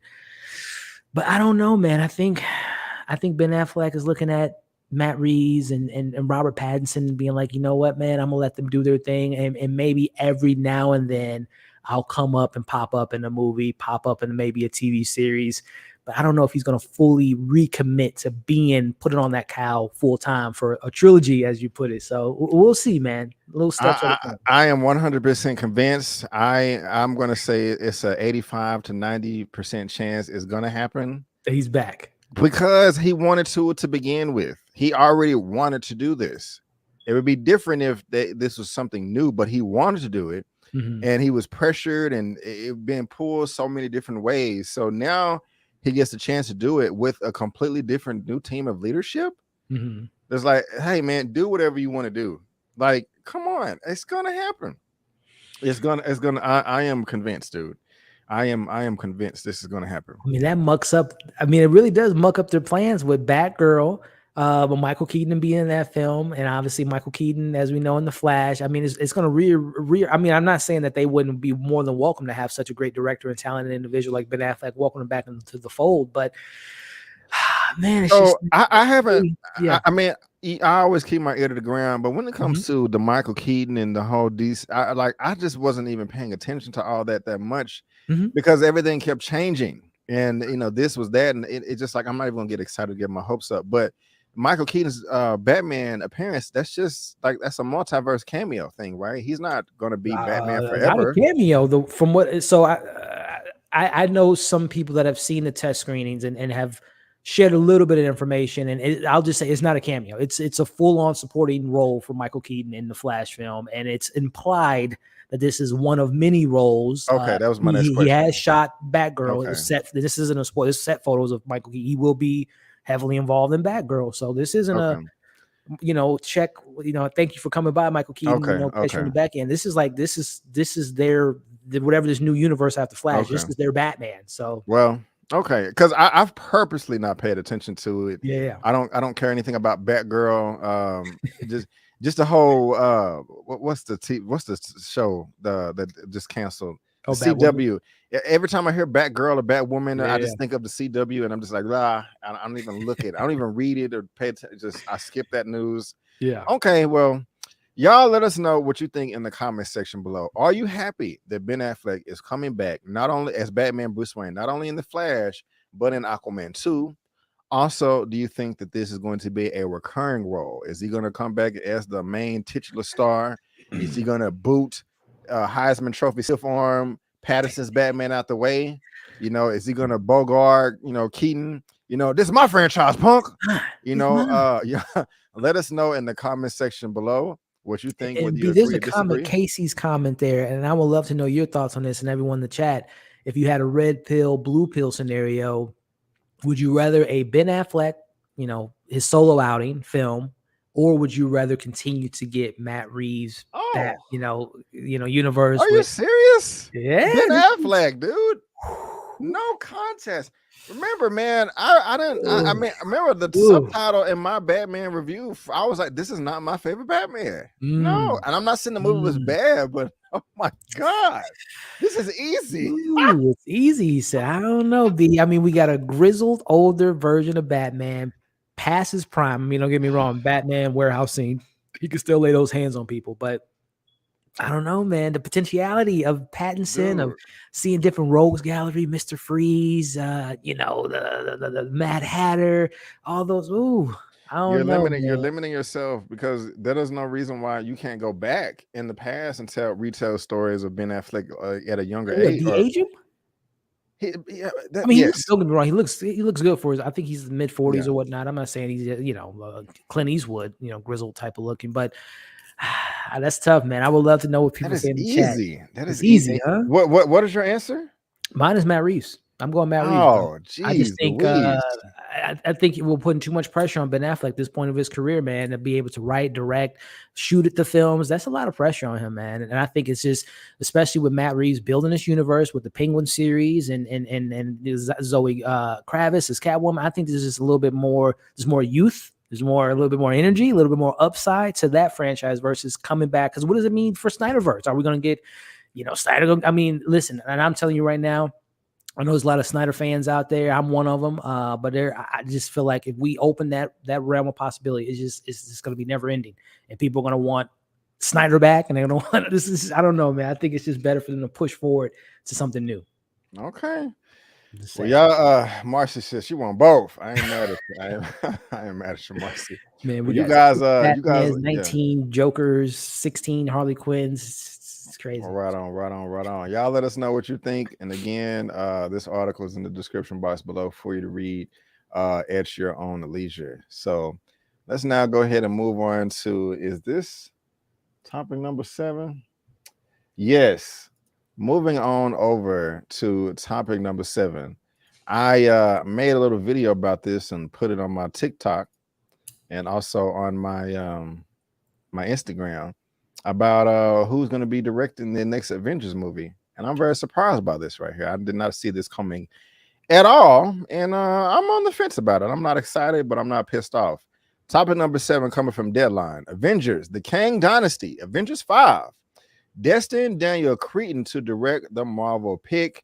If you don't know who Destin Cretton is, it is the gentleman right here who also directed Shang-Chi and the Legend of the Ten Rings. Only days after its massive Comic-Con Hall H panel presentation, Marvel is moving fast to attach a director to one of the tentpole titles. The studio has confirmed to Deadline that Shang-Chi and the Legend of the Ten Rings helmet Destin Daniel Cretton has been tapped to direct Avengers 5. Marvel Studios President Kevin Feige announced that over the weekend that the film is in development and is currently looking for a writer. The pick will arrive on May the 2nd of 2025 with another Avengers movie, Secret Wars, hitting that same November of that year. And so, Elliot, not much is known about the sequel or the villains. Right. This first film, it grossed $432 million worldwide. Yep. That's not a lot of money. It's a disappointment, but we know why. That's because it was in the pandemic. Yep. And I think it was dual released. Also, it wasn't, it wasn't in China and for larger markets. Yeah. Right. So this came out of nowhere, man. Destin Daniel Cretton was the last person I would think that they would, attach to this film. Especially with the Russos doing it before. But what do you make of this news, man? Are you happy? You sad? Or you don't know what to take of it? What do you think? Yeah, I'm over the moon for this, man. I've been following his career since Short Term 12, which was one of his first debut films that happened to star Captain Marvel herself, Brie Larson, Lakeith Stanfield, Rami Malek. It's a really good, small, independent film that showed you that he's a director that knows characters. And he's done other things such as Just Mercy, Michael B. Jordan, and Jamie Foxx, and obviously Captain Marvel again. So he has a really good track record in my eyes. And of course, as you mentioned, Shang-Chi, I thought that he did a really great job. I think the things I didn't like about the film, I think was more of a Marvel, I don't want to say mandated, but a Marvel kind of like, third act spectacle, dragons, 10 rings versus like, I thought if it was up to Daniel to really have full control of the film, it would have been more of a personal conclusion to the story. But neither here nor there, I think that he's a fantastic director, man. And I'm really happy to see him, get within this Marvel fold and them giving him the keys to their biggest IP is the Avengers. So, I mean, that tells you that they like working with him. He likes working with them. He wants to spend more time in this world. It does make me wonder what's going to happen with Shang-Chi now, as far as director goes. I would assume that he's going to be busy for the next several years. So I don't think, I think we'll hear another director coming in. And I saw your pick be on who you would like to see direct Shang-Chi, which would be very interesting to say the least. But no, as far as this question goes, man, yes, I'm very excited for what Daniel could do with the Avengers. And I think this Avengers Kang Dynasty will be more of, it's going to be spectacle, of course, but I still think it's going to be maybe more personal than a lot of us can imagine with an Avengers film. I think it will be very Kang focused, but also I think there's going to be young Avengers more involved in this narrative, led by some newer characters as Shang-Chi and other new various characters we've met in the last year or so. So I'm really excited for it, man. I'm very interested to see. We've never gotten a Marvel film in which it was a new director, which looks like we're going to be getting this time from Kang into the Secret Wars. It was Joss Whedon, Russo. So it's going to be different to be in a new director's hands and see what Daniel can bring to this this epic, huge IP of Avengers with the Kang Dynasty. So I'm here for it, man. I look forward to it. Right on, man. Yeah, I'm not. Let me ask you this though. If you could pick anybody to direct Avengers 5, who would it be? Would it be Daniel, Destin Daniel, or somebody else? He definitely wouldn't have been on the top of the my list, but I think of a Ryan Coogler. I think he has a lot of experience with ensemble cast, big cast, big stories, character-driven stories, and spectacle. I think he would have been great. And who knows, he might be announced to be Secret Wars. But I think he's really more ingrained into the Black Panther TV show and all that stuff. So other people that come to mind, I would love to see Jon Favreau make a return to the MCU, especially since he kicked off phase 1 with Iron Man. It'll be very poetic to see him come back and direct one of these films. Who else did I have on a suggestion? Brad Bird was someone that came to mind for me, even though I would love to see Brad Bird, director of Iron Giant and, of course, The Incredibles. I would like to see him do Fantastic Four. But I think Brad Bird would have spectacle and great action sequences. But, I'm going to throw out a wild card, and I made a video about this. I would love to see Chris and Lord Miller in an MCU film, just based on their experience with the Spider-Verse and the untold story of Solo film. I think they would be, you got two people that worked together before, and these are giant ensemble casts and huge stories. Not saying that one person couldn't do it, but I would love to see what Chris and Lord Miller would do, and then I'll throw in Zoe Zhao, who did Eternals. I would love to see her do an Avengers film. So those are kind of my little picks out there. I would pick James Cameron. You going big? You go shooting for the stars with that one. Yeah, I mean, why not? Avengers Endgame competed with his film, so I mean, he's big enough for it. Take place all in the water. There would have to be studio mandates. No, not studio mandates, but there would need to be some type of oversight. Yeah, that's why James would never come. Yeah. No. For the person I'm gonna name next, Michael Bay. Hell no, Brandon. No. I would love to see that. I would love to see that. I would not. I do not want to see drone shots and ass shots and Bud Light advertisements. That's why it would have. That's why I said it would have to be oversight. It would have to be because But we talked about Cretton here. He did Short Term 12 and Just Mercy. Yeah. And shout out to Mara for the super chat. Thank you so much, ma'am. I appreciate it. 199. Just Mercy is an Oscar-worthy film. It is. I love it. And just real quick, let me talk a little Black Power. If you go to the creator of the show, not the show, but the movie, what is his name? Brian Stevenson. Look him up. He is a very smart educator, a man for justice. You can learn a lot from him. I'll just say that. Hey, I don't know what to do. I'm trying to help Black people. He's a solution. But Elliot, as you said, my pick for Shang-Chi 2 for the director. In December of last year, Destin Daniel Cretton stated who he would like to be involved in Shang-Chi 2, and he said Jackie Chan, and I have that right here. Marvel Shang-Chi director Destin Daniel Cretton love to get Jackie Chan for the sequel. Like I said, December of 2021. I think this is perfect. Jackie Chan is one of the best action stunt guys in Hollywood worldwide. Has a buttload of experience in front and behind the camera as an actor, director, and a producer and a writer. One of the best choreographers. And so now with Destin Daniel Cretton supposed to be attached to the Wonder Man Disney Plus series, right, as an executive producer, maybe a director episode or two, and a director in Avengers 5, the Kang Dynasty. Will he have time to direct Shang-Chi 2 and the Legend of the Ten Rings? If not, I would be happy with him handing that baton over to Jackie Chan. I think that would be much better. I think, Elliot, we would get those nice hand-to-hand fights that we always want. I don't know, man. How you feeling about that? Ooh, listen, man. I grew up on Jackie Chan, man. Loved a lot of his films. The only hesitation, and not that it can be done, because we've seen first-time directors direct Marvel films, small independent directors get into these big blockbuster budgets, and like you mentioned, Jackie Chan knows it all as far as stunts and choreographed shots and all that stuff. But I don't know if Jackie at this point of his career, just being the icon that he is, directing a movie might be a bit of I shouldn't say directing a movie, directing this type of movie, Marvel, Disney, big blockbuster budget, might be something that I'm not saying he can't do it, but I think there's maybe other choices out there. Like I think of Gareth Edwards, who does the Raid franchise and does the Raid films, would be a great follow-up for Shang-Chi, especially knowing that he was going to direct the Deadpool or the Deathstroke movie. So I think Gareth would be a great director for that. But I mean, Jackie, I would love to see Jackie be a part of the project, executive producer, stuntman, AD, or someone in the film himself. But I don't know if I want to see my man Jackie. I mean, he'll be grabbing a camera and doing backflips with the camera in hand. I don't know if he can contain himself behind the camera. He'll want to be in those shots. So I don't know.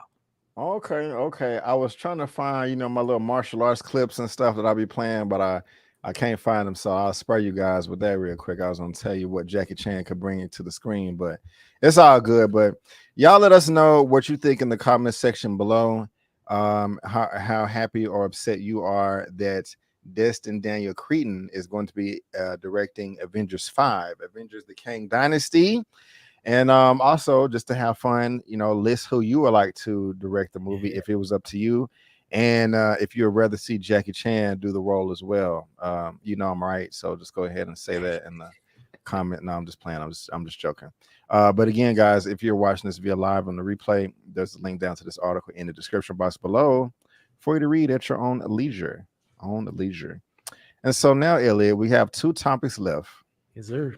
Still sticking on this this Marvel right here, leaning over to Black Panther and the character of Namor the Submariner, who is supposed to be from Atlantis. But it looks like there may be some changes, and I'm kind of curious to why. I don't know, but let's dive into it. Topic number 8. Black Panther 2 merchandise confirms major Namor and Atlantis change. Black Panther Wakanda Forever's merchandise has teased a major change for Namor. Is he really the monarch of Atlantis in the MCU at all? Let's find out. Merchandise for Black Panther Wakanda Forever has confirmed a major change to Namor the Submariner. Created in 1939, Namor the Submariner actually predates Marvel Comics as a company. Traditionally portrayed as the ruler of Atlantis, Namor is finally making his way into Black Panther 2 Wakanda Forever. Played by Tanak Hertha, the MCU's Namor is very different in the comics. While his basic look is close to the Silver Age Namor, green shorts with a golden belt, golden armbands, and a lot of skin on display, he has a ceremonial outfit that's much more unusual. The costume's appearance appears as though it's tied to Aztec or Mayan mythology in some way, an idea confirmed by the costumes of other Atlanteans seen in the trailer. This has led to speculation that Marvel fans made a major change to Namor, making him the king of an underwater kingdom offshore South America rather than Atlantis. Merchandise for Black Panther Wakanda Forever has now confirmed this theory. The Hasbro website is now accepting pre-orders for merchandise related to Black Panther Wakanda Forever, and the description of the Marvel's Legend action figure of Namor the Submariner reveals he isn't the ruler of Atlantis at all. Rather, it reads, the ruler of Talokan, an ancient civilization hidden in the depths of the ocean. Namor will stop at nothing to protect his people. Elliot, I'm not going to lie to you. I am not a Namor expert. Neither am I. I don't know all the ins and outs of this character. I know that he's similar to DC's Aquaman, but not all the way. I know that he is a mutant. Yep. So I'm not just pissed off that if they're making this change. Sure. But why? Why make the change? Yeah. I mean, what is the reason? I mean, we'll find out when the movie comes out. Yeah. So right now, like the article suggests, this is just all speculation, but why do this? Why change him from Atlantis to Talokan? Is it because they're not trying to bite off Aquaman? What do you think about all this? And are you happy or upset? So to your point, yeah, I'm not the biggest Namor expert in regards to being in my feelings or in my head about why make this change. This is not right. You know, cancel the plans for this film. Stop it at all costs as far as changing lore and mythology. We talked about it earlier, when we talked about Fantastic Four. I mean, at this point, Marvel, I don't want to say they can do whatever they want, but they essentially can. As far as they're at the point now where they're changing lore, mythology. Spoiler alert for Miss Marvel, for those that haven't seen it. I mean, 5, 4, 3, 2, 1. Miss Marvel revealed that she's a mutant, that she has, mutations in her genes. That's not comic book accurate at all. And people seem to be like, oh, okay, I guess we'll roll with that. And also knowing that the creator came out and said that the writer of Miss Marvel comics, who was also part of the writing staff of the show, said that she actually wanted her to be a mutant. They just didn't want that to be a part of the comic book lore. So, I mean, Marvel can do and switch things. And I think a lot of people, obviously comic book fans, Namor fans, might be a little bit more upset about it because they are so entrenched, all pun intended, with the character. But I think that if we are going off of this kind of Mayan mythology and lore, it kind of makes sense to kind of keep it within that same realm and not kind of crisscross paths and make him Mayan, but then make it more of the Atlantis thing. So I think it kind of fits within the narrative that they're going for. And then to your point, I don't think there was a lot of confusion on like, wait, Namor is the king of Atlantis. Arthur Curry, Aquaman's king of Atlantis. How does this work? There are obviously two different universes, two different IPs. They wouldn't cross paths at all. Never say never. But I don't know I don't think that's the reason why they changed that, because I don't really think a lot of people associate that kind of connection with like, oh, well, Aquaman did it, so there's Marvel just biting off from DC. It's like, I don't think that's the narrative. So I just think it really came down to this, the motives and where the character comes from. Just follow. It makes more sense that it follows within that Maya mythology. And from what I read from that particular mythology, apparently, like when people drown or have died in the water, he inhabits their souls and all that different stuff. So it just kind of plays into the narrative. So I'm here for it. But again, I can completely, me saying this, I can completely understand when people are, that are more fans of the character might be a little bit upset about this change. But we'll find out in November why they made that change. Yeah, we will. The change has presumably been made to ensure Namor isn't directly compared to DC's Aquaman, both monarchs of Atlantis and their respective superhero franchises. Marvel has clearly switched things up by linking Namor to Aztec mythology. A smart move that not only will allow director Ryan Coogler a tremendous opportunity to flex his creative muscles in terms of world building. The name Talokan is derived from Aztec legend Talocan, a paradisical realm traditionally ruled over by the rain god Tlaloc and his consort, the water goddess Chiefwakil. It's possible Namor and Namor are staying Namor stand in as these two figures. Also, Elliot, this Talocan and stuff, wasn't these names used in the Avatar movie with Jake Sully, James Cameron? It's been so long, man. It sounds familiar. Yeah, you might be honest. Familiar. Yeah. Y'all let me know in the comment section if I'm tripping or not. But it seems like it. Let's see here. Is this Baby Tashiro, another $5? Thank you. I'll be the bad person. Didn't like how America Chavez wasn't Afro-Latina, and now this Marvel be doing too much. Thank you so much, Baby Tashiro. Didn't bother me. I don't know if you got anything for that, Elliot, but thank you for the super chat. I do appreciate it. Yeah. So yeah, they're changing this, y'all. I don't know how y'all feel about this. We'll see when the movie comes out. I'm just reading some of the chats. Like some people are not the biggest fans of the change, but Carl, what's the name? Let me see. I want to pull it up. Who said that? People like why are they changing? What, there's Marvel making moves again and stuff like that. Yeah, it seems like a lot of people are not on the promo art show mine wrestling with a jaguar, Black Panther. The people in blue in the trailer, so probably Marvel hasn't changed Greek god mythology because of Wonder Woman. This shouldn't be different. That's true. It's a good point. Atlantis is still going to be underwater. No, what's the beef? Okay. All right. Well, yeah, y'all let us know whether you're watching this via live on the replay, what you think. Marvel love boxing themselves in a corner as a can of your friends or readers with limited knowledge with that garbage. Right on. So yeah, so Namor is not going to be Atlantean. He's going to be Talocan, if I'm pronouncing it correctly. The ruler of Talocan, an ancient civilization hidden in the depths of the ocean. Namor will stop at nothing to protect his people. So again, guys, if you're watching this via live on the replay, there's a link down to this in the description box below for you to read at your own leisure. All right, guys. Well, let's go ahead and move on to the final topic of the day, the most sensitive topic of the day, dealing with Black Panther 2, Wakanda Forever. Last week, Elliot, Marvel Studios at San Diego Comic-Con Hall H dropped the first trailer, and there was a lot of emotions going on online about it. Yeah. I reacted to it on my channel separately, but I also had a lovely live discussion last week where you and another of other panelists joined me to talk about that trailer. And to be honest with you, man, a lot of people did not like our commentary. That video is right there, Black Panther 2 Wakanda Forever trailer talk discussion. A lot of people were upset about our comments, while a lot of people did agree with us. So for the final topic of the day, topic number 9, I believe the title of this video is going to be, hashtag Recast Tchalla Part 6. Is this hashtag disrespectful to Chadwick Boseman? Do we hate women? Because we want T'Challa recast? Do we have a problem with Shuri? I just wanted to start this off just by saying this right here.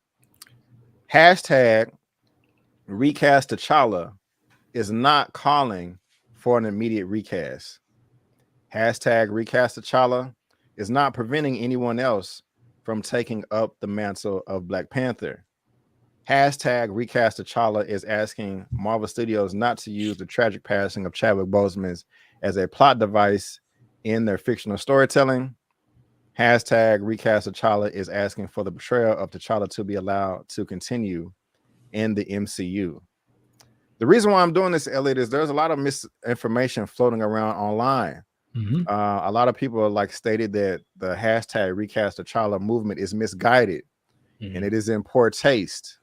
And it is insensitive to Chadwick and the family, and it is disrespectful.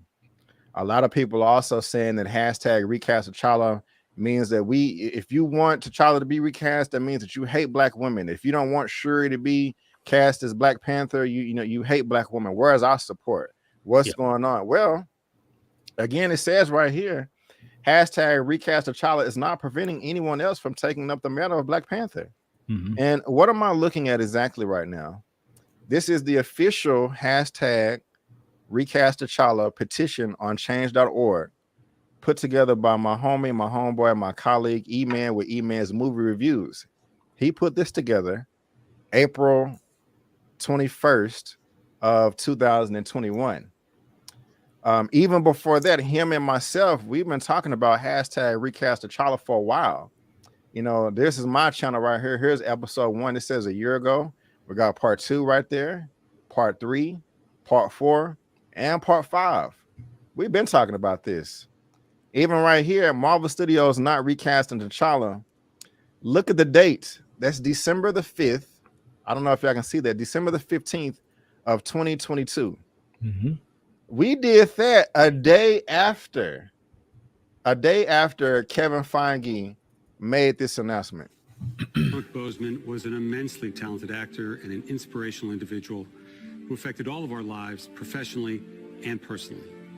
His portrayal of T'Challa, the Black Panther, is iconic and transcends any iteration of the character in any other medium from Marvel's past. And it's for that reason that we will not recast the character. However, to honor the legacy that Chad helped us build through his portrayal of the King of Wakanda, we want to continue to explore the world of Wakanda and all of the rich and varied characters introduced. So like I'm saying, man, that was in December, and right after this, you know, myself, Larry, oh, you can't see that, but myself, Larry, Eman, the leader of the hashtag, and Sharronda, we was talking about this the day afterwards. So a lot of people saying that we're jumping on the bandwagon now. Now, we've been talking about this a year and a half ago. And so first question I want to ask you, Elia, you can take as much time as you need, but for all the people that are saying that if we want to recast T'Challa, you know, we don't like women and we don't care about Shuri and all that. I mean, again, the petition says it right there, not preventing anyone else to take up the mantle for Black Panther. So my first question to you is, and then you can talk whatever you want about this, is, you know, at some point in time, would you like to see Shuri take on the role of Black Panther? The first question, yeah. I mean, I think there's obviously a precedent for it. For in the comic book runs, there's a trajectory of that growth of the character, that passing of the baton or passing on the mantle, that I can definitely see Marvel setting that up much later down the road. But yeah, it was something I wouldn't be opposed to seeing at all. Because again, it's great in the comics too, and she is taking on that persona. So yeah. Okay, so and keep going, man. Just kind of how you feel about this. Yeah. So your explanation of it, you know, just to clear up any confusion or anything like that. So man, it's been an interesting week, man. So first, as you mentioned, they dropped the trailer last Saturday.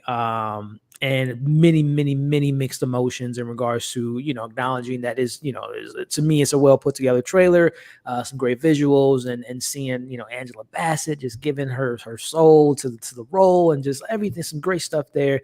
But then obviously there's some red flags. We're seeing as Eman points out in his petition there, you know, not including the passing of a real life circumstance and injecting it into the narrative just seems a little bit just doesn't sit well with me. And then just the narration, the conversations throughout the week, as far as how the narrative is kind of becoming something that, as you mentioned, that is not what we're representing with this whole, recasting T'Challa, and seeing a lot of people, unfortunately, when you have, in today's culture and online culture, and being a part of the conversation or injecting your opinion in the conversation, really kind of put it in a certain narrative. It sucks that this message, this positive message that Eman has started, as you mentioned, back in April, as you guys have been talking about since December, and it's an ongoing conversation. It's really frustrating when you get other people. The crazy thing about the internet is some of the best people in the world can be on the internet, but also some of the worst people in the world can be on the internet. And unfortunately, some of those people have voiced their opinions. They agree with recasting it, but it comes with a certain malice. It comes with a certain hatred. It comes with some bigotry. It comes with some sexism. It comes with all the things that people are kind of, putting that narrative out there. And that unfortunate narrative is kind of affecting the message that Eman and a lot of us have been trying to portray in regards to continuing this story of T'Challa that has so many more interesting stories of seeing this black man of power, being the king of Wakanda, being the Black Panther, and all the different stuff that comes with that, while still uplifting Shuri, his mom, and the Dora Milaje, and all the beautiful, powerful women within the narrative, and it's having both of those worlds and having both of those narratives being told at the same time. But again, unfortunately, people put their own narrative, they put their own personal opinions and misconstrue the message. They misguide the message, as a lot of people are saying this whole thing is misguided, which is definitely not. So it sucks, man, that some people, and I'll just say this, some people have just seen the hashtag and just leave it at that. They don't go any further than just going off of that emotion. Like, how dare people want this recast and having this man's legacy be tarnished and just throwing him away and not going either further than doing the research and just simply typing in hashtag recast Tchalla, which will bring you to Eman's message and videos and things he's put out there, and really kind of putting that message of what it's all about out there. So it is unfortunately some short-sightedness on a lot of people's part. And then understandably so, there are people that in their own way, people deal with, passings and grief in their own matter. And I know that there are people that are still, I'm still affected by, Chadwick passing away.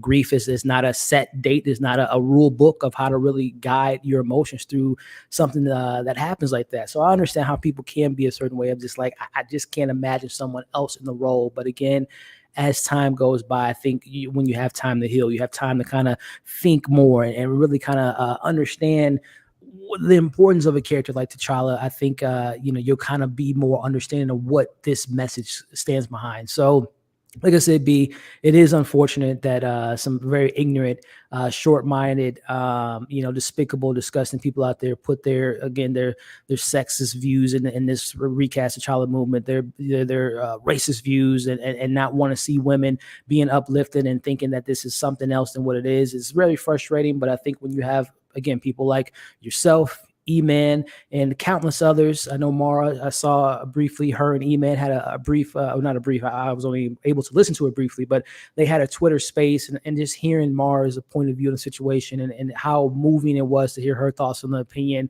and what it means to her and so many other various people that have put their opinions on this matter, that has said it so eloquently and really dissected this and really kind of dove deep into what the message stands behind. So it sucks, man, but we got to be those ones to let people know. Sometimes you got to educate people. You got to know what the real message is, what we're standing behind, what it comes from, where it comes from, and take out all that negative air that a lot of people are trying to blow into this movement.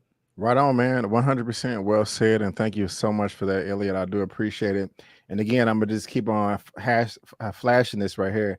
This has always been here, y'all. It is not cast asking for the immediate recast, and it is not preventing anyone else from taking up the role of Black Panther.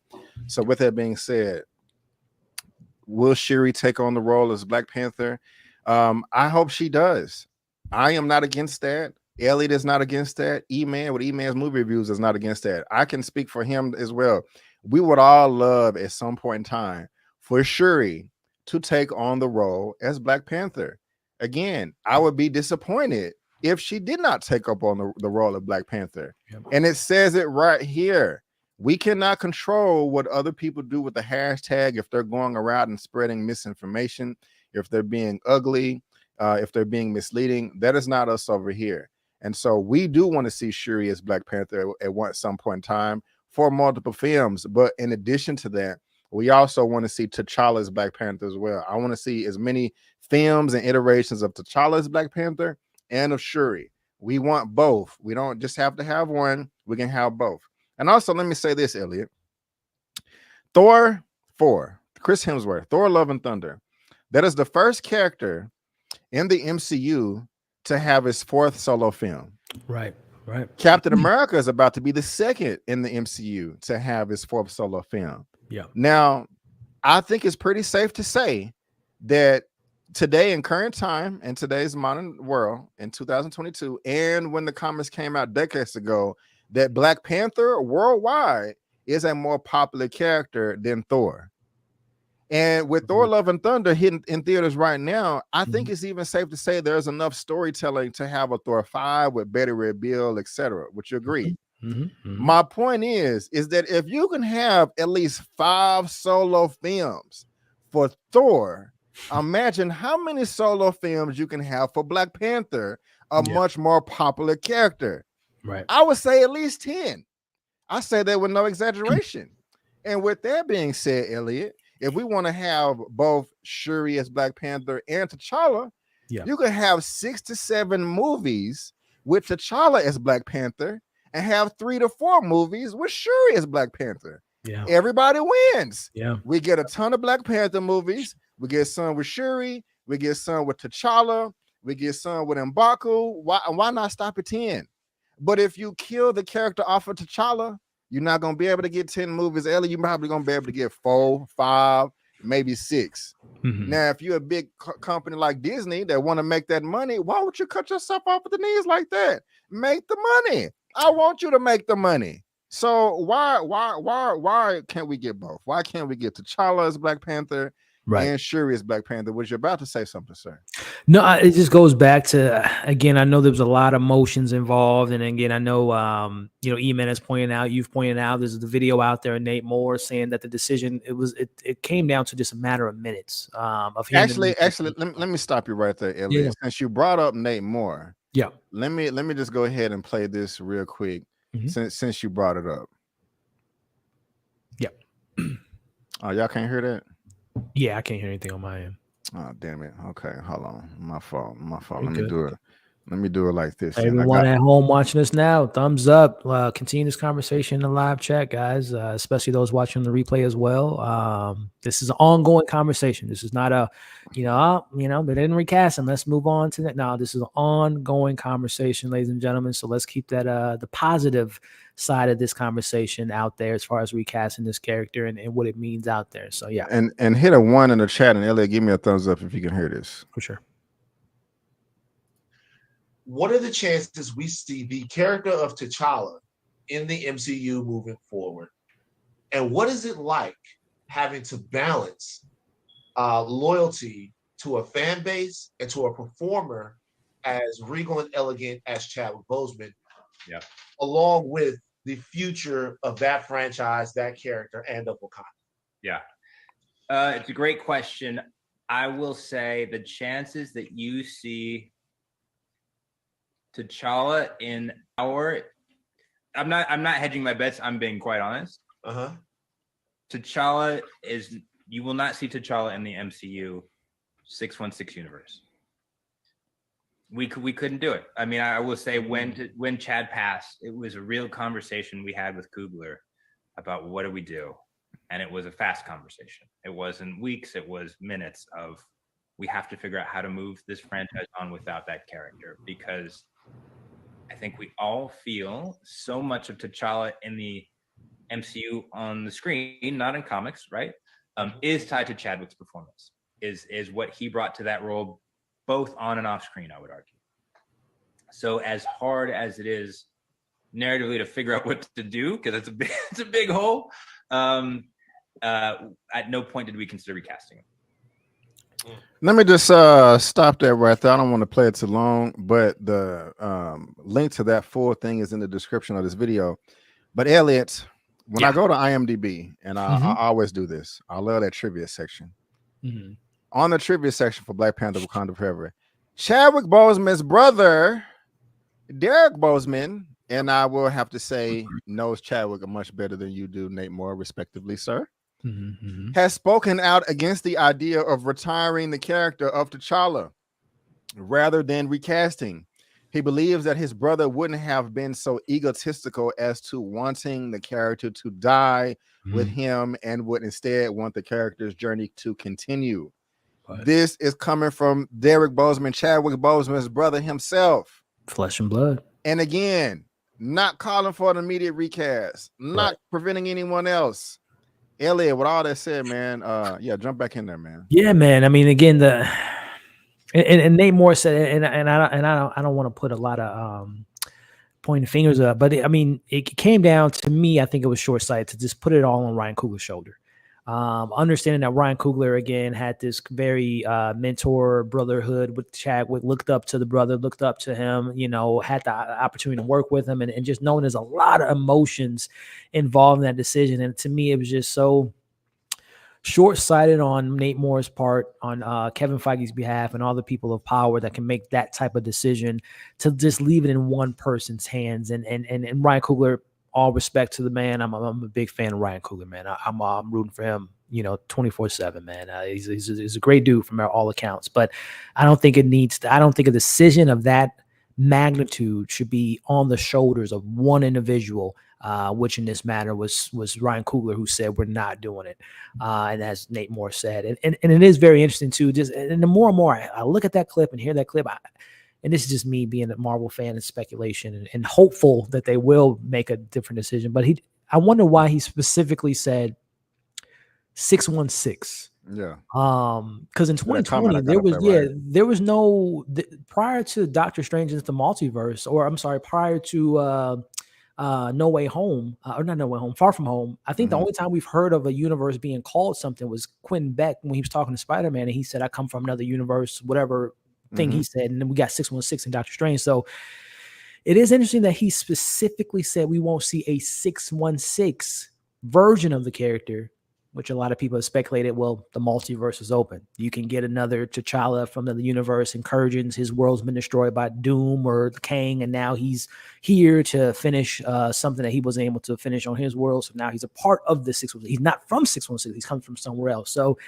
it is interesting that he specifically said we won't see a 616 T'Challa, alluding that they won't recast our T'Challa, but the realm of possibilities of another T'Challa from 849, 466, you know, whatever you want to put it on there, could come into this universe. But right. And that is acceptable to me. If we do get another T'Challa out of another universe, I mean, if we never see T'Challa again in any capacity, that's just blasphemous, in my opinion. Yeah. You know, but if we do, like I brought up, and Anton Mack, you know, he did say 616. If they do like What If, that last episode, to where they brought in Black Widow from another universe, they could do that. Now I would prefer to get, I mean, if it was just up to me, I would have just recast the character. And matter of fact, I don't even mind the commentary, you know, the way they released the news. I mean, I still think it would be in bad taste if immediately in December of 2021 or 2020, we're going to recast. You know, they could have just been like, seriously, this whole time they could have the intention of recasting, and just not want to say it until after the movie comes out. And I'm not mad at them for that, you know, because this is hard and people are grieving. And so, you know, PR, all that. I don't want to lose track of that conversation about that being made, not to cut you off, B, but I'm still in my feelings about why even continue this movie. Oh, dude. You all right, bro? Yeah, we're good. My little dog he's excited, man. He wants to get his 2 cents on there by knocking off my lighting setup. I thought it was you falling, but I was like, no, it's the camera. Yeah, that's man. all the cast and T'Challa got me going. But no, listen. Where was I at? I'm still confused on why they haven't decided to just delay the film. Yeah. All the emotions, all the stuff going on behind the scenes. We got the Wakanda show. I'm just confused on why they had to not fast track it, but why didn't they just push the pause button and figure this stuff out? Right. I agree. I agree with that. And so let me go ahead and grab a couple of these super chats real quick before they go away. Tony Swade, 199 super chat, hashtag recast T'Challa, hashtag recast Nate and Ryan. Well, thank you for the super chat. I agree with the first hashtag. I don't want to go that far as the second one, you know, because what the statement I just made, they could have the plans of recasting this thing the whole time, and just, you know, for PR reasons, it's like, okay, excuse me, let's wait till after the film, because, you know, Elliot. Sorry, I'm just reading some of those comments about at the end of every movie, they'll be like, Doctor Strange is going to return, Captain America is going to return. They could be like, T'Challa is going to return at the very end of this movie, so we'll just have to see. Bianca Newman, 9.99 super chat. Oh, if I missed your comment that went with this, I'm so sorry. But Bianca, thank you so much for the super chat. I appreciate it. Also, Marisha Ruiz, we need Black Panther in Avengers movies with T'Challa. Agreed, 100%. Thank you all so much for the super chats. I really do appreciate it. What a money reside. What a money reside. And I know that's echoed because I share my screen or whatever, so I'm not going to play that. But Mara, thank you so much for the super chat. I do appreciate it. What are some of these comments you laughing at, man? Will Smith came here and slapped me in the face, knocked down the camera. Kevin Feige got the cops over here, taking me down. And this y'all got some jokes, man. Y'all hilarious. Funny, hilarious. Also, there was some commentary that if you decide to boycott Marvel, that if they don't recast Tchalla, that's you're not a true fan or anything like that. Right. Look, this hashtag Recast Tchalla is not asking anybody to boycott. It's not asking that. Now, and separately, if you do decide, and I'm not suggesting anybody to boycott because of this, but if you do decide to boycott, if you want to not pay for this movie or subscribe to Disney Plus in the market, guys, that is your right. You can do whatever you want with your money. Don't ever let anybody shame you on what you should or should not spend your money on. Again, I am not suggesting that. If you want to boycott this, that's on you, but it's not coming from me. I just want to say that no, you're not a bad fan. Just because a company makes a product, you're not obligated to buy it. If you don't want to, you don't have to. If Marvel, if Disney is not giving you what you want as a customer, you don't have to tune into it. So I just had to clear that up as well. The question I have for you, being for everyone in the chat, do you think if someone from his camp, wife, his brother speaks more vocally about it, someone that was really connected to him on a family matter, if they approached Marvel and said, you know what, we are okay with you guys continuing T'Challa's story because we know how important it is to the people, how important it was to Chadwick, do you think they would? Do you think someone from their camp has spoken to Marvel about this situation? I hope so. Yeah, I hope so. I can't imagine the brother not speaking to him about it. I'm really hoping that they're pulling a fast one with this on this Elliot. Like even at the end of the trailer where they show the body of the Panther with the claws, and people are speculating that's Shuri. Man, that could be a ton of things. That could not even be in the movie. They like in Spider-Man Homecoming, at the end of that trailer, they show Spider-Man and Iron Man swinging and flying into the screen. That wasn't in the movie. Avengers Infinity War, they showed Hulk with the rest of the Avengers running in Wakanda. That wasn't in the movie. So that doesn't have to be in the movie either. We can't forget that. And I'm really hoping. I'm very intrigued to know their thoughts on the film. I would love to hear their thoughts on the matter. See the film and whether, and again, not to put the pressure on his wife and family, like, oh, what was your thoughts? But I'm just curious on how they feel about if we ultimately do see a lot of stuff that's been speculated, a funeral. Again, we saw the mural and how they handled it. I'm just very curious on how they feel about this matter as well. Exactly. And just real quick before we head out of here, a lot of people have been speculating like, hey man, what about the like y'all saying it's too late, how they gonna do this? Eman put a blip theory on his channel to explain the death and the funeral in the trailer on the movie that they can be going through the blip theory, and that's right here. 8 days ago. Black Panther Wakanda Forever, blip theory explained. So all you got to do is just click it and watch the video. It's only 15 minutes long. And so, guys, I just had to do this because we're diehard Marvel fans over here. We're diehard Black people fans over here, Chadwick Boseman fans, T'Challa, all that good stuff. And please look at the petition. It'll be in the description box of this video. Change.org, Recast Tchalla, to honor Chadwick Boseman in Black Panther franchise. Again, Recast is not calling for an immediate recast.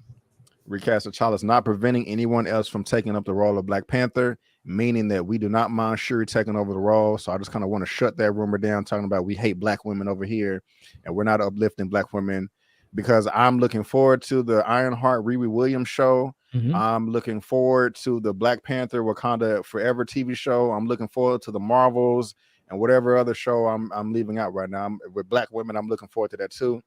Blade, all of that. And then his other women that's involved in that franchise. And even there's a FAQ section as well.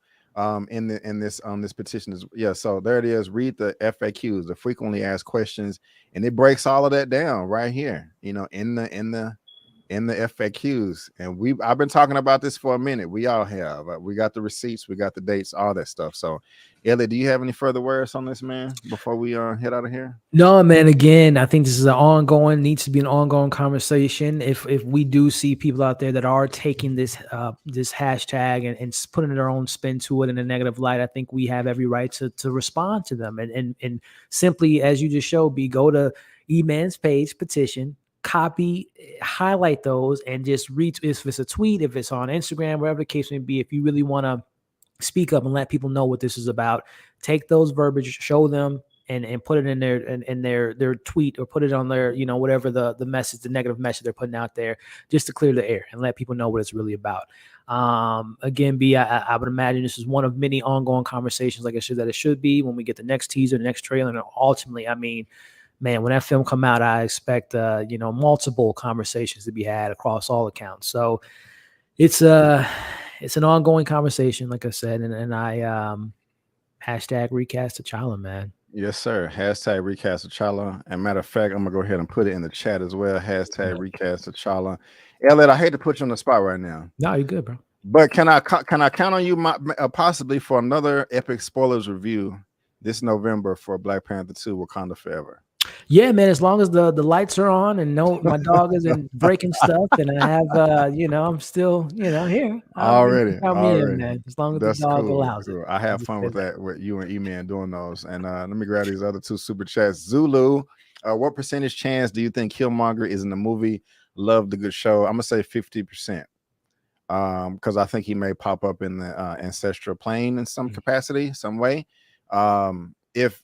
If Chadwick never passed away, I would probably say 0, but I know they was probably reaching, trying to find the best way to tell the story. So he may pop up in some cameo role as a flashback or in the ancestral plane.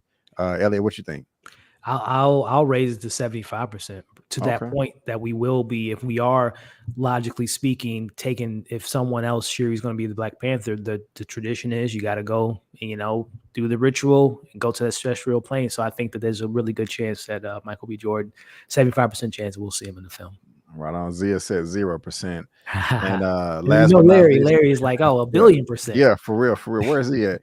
To be honest, the way Elliot can be T'Challa, hey, I'm not mad at it. You know what I'm saying?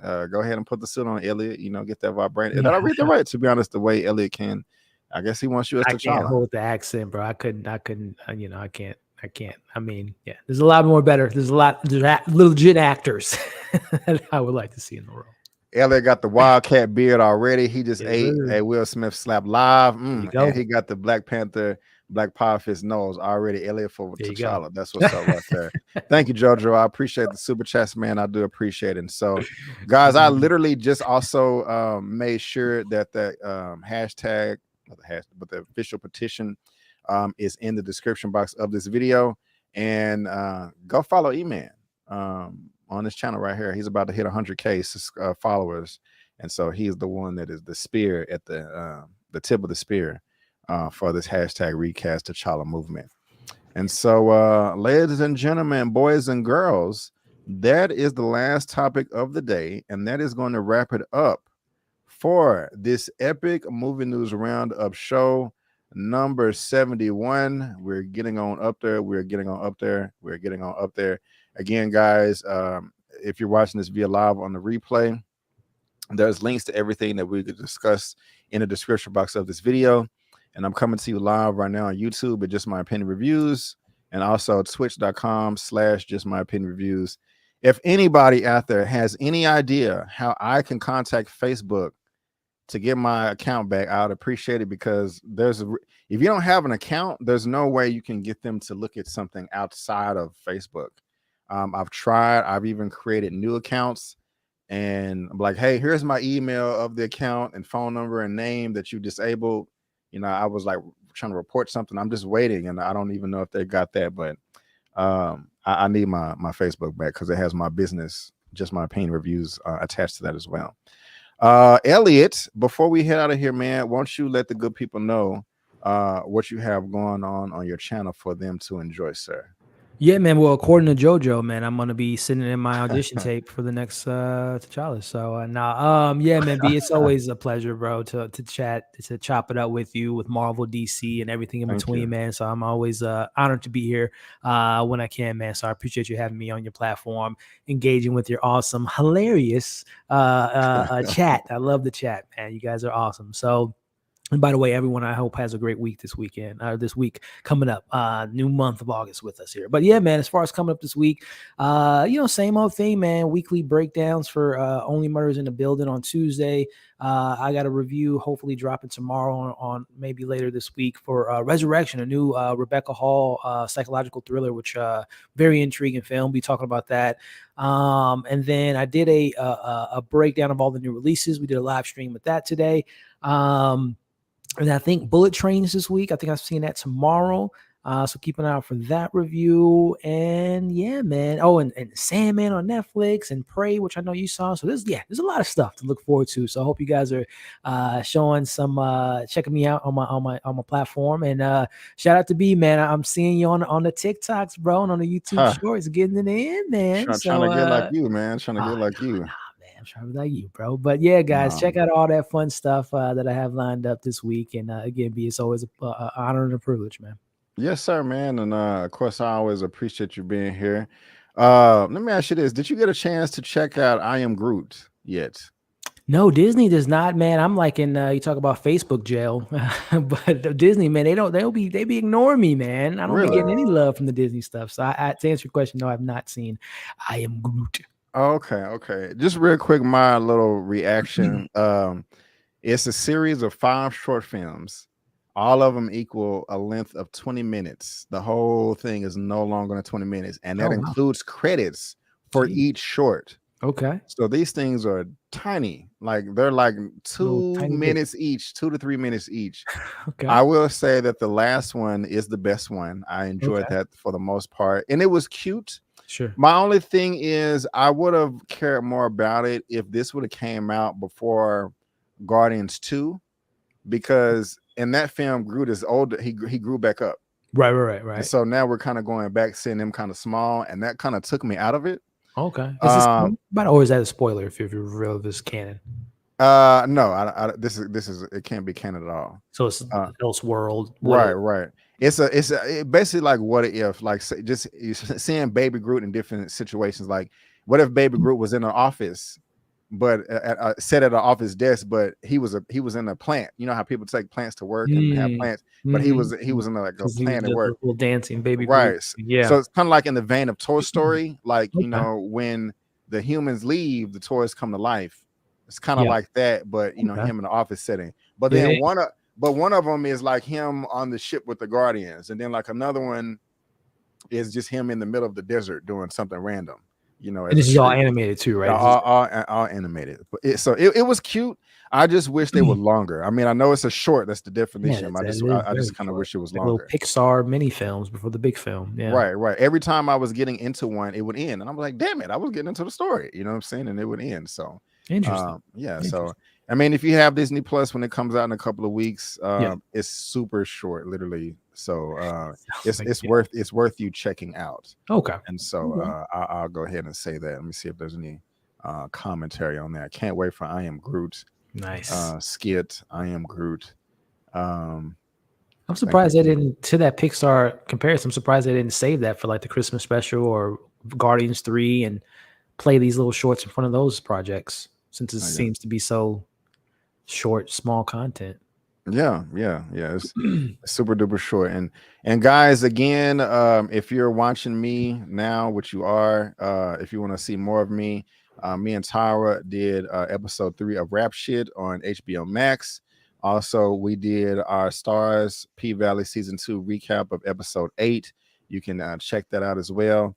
And also, I did a out of theater reaction for Prey that will be on Hulu this coming Friday. I did enjoy the film. And I saw your comment, Mara, in Elliot's video, and so there's my out of theater reaction. I will say this: I saw it in English, and there may be an option to go back and watch it in its native language, Comanche. If that is an option, please watch it in the native Comanche language. I just know it would be better.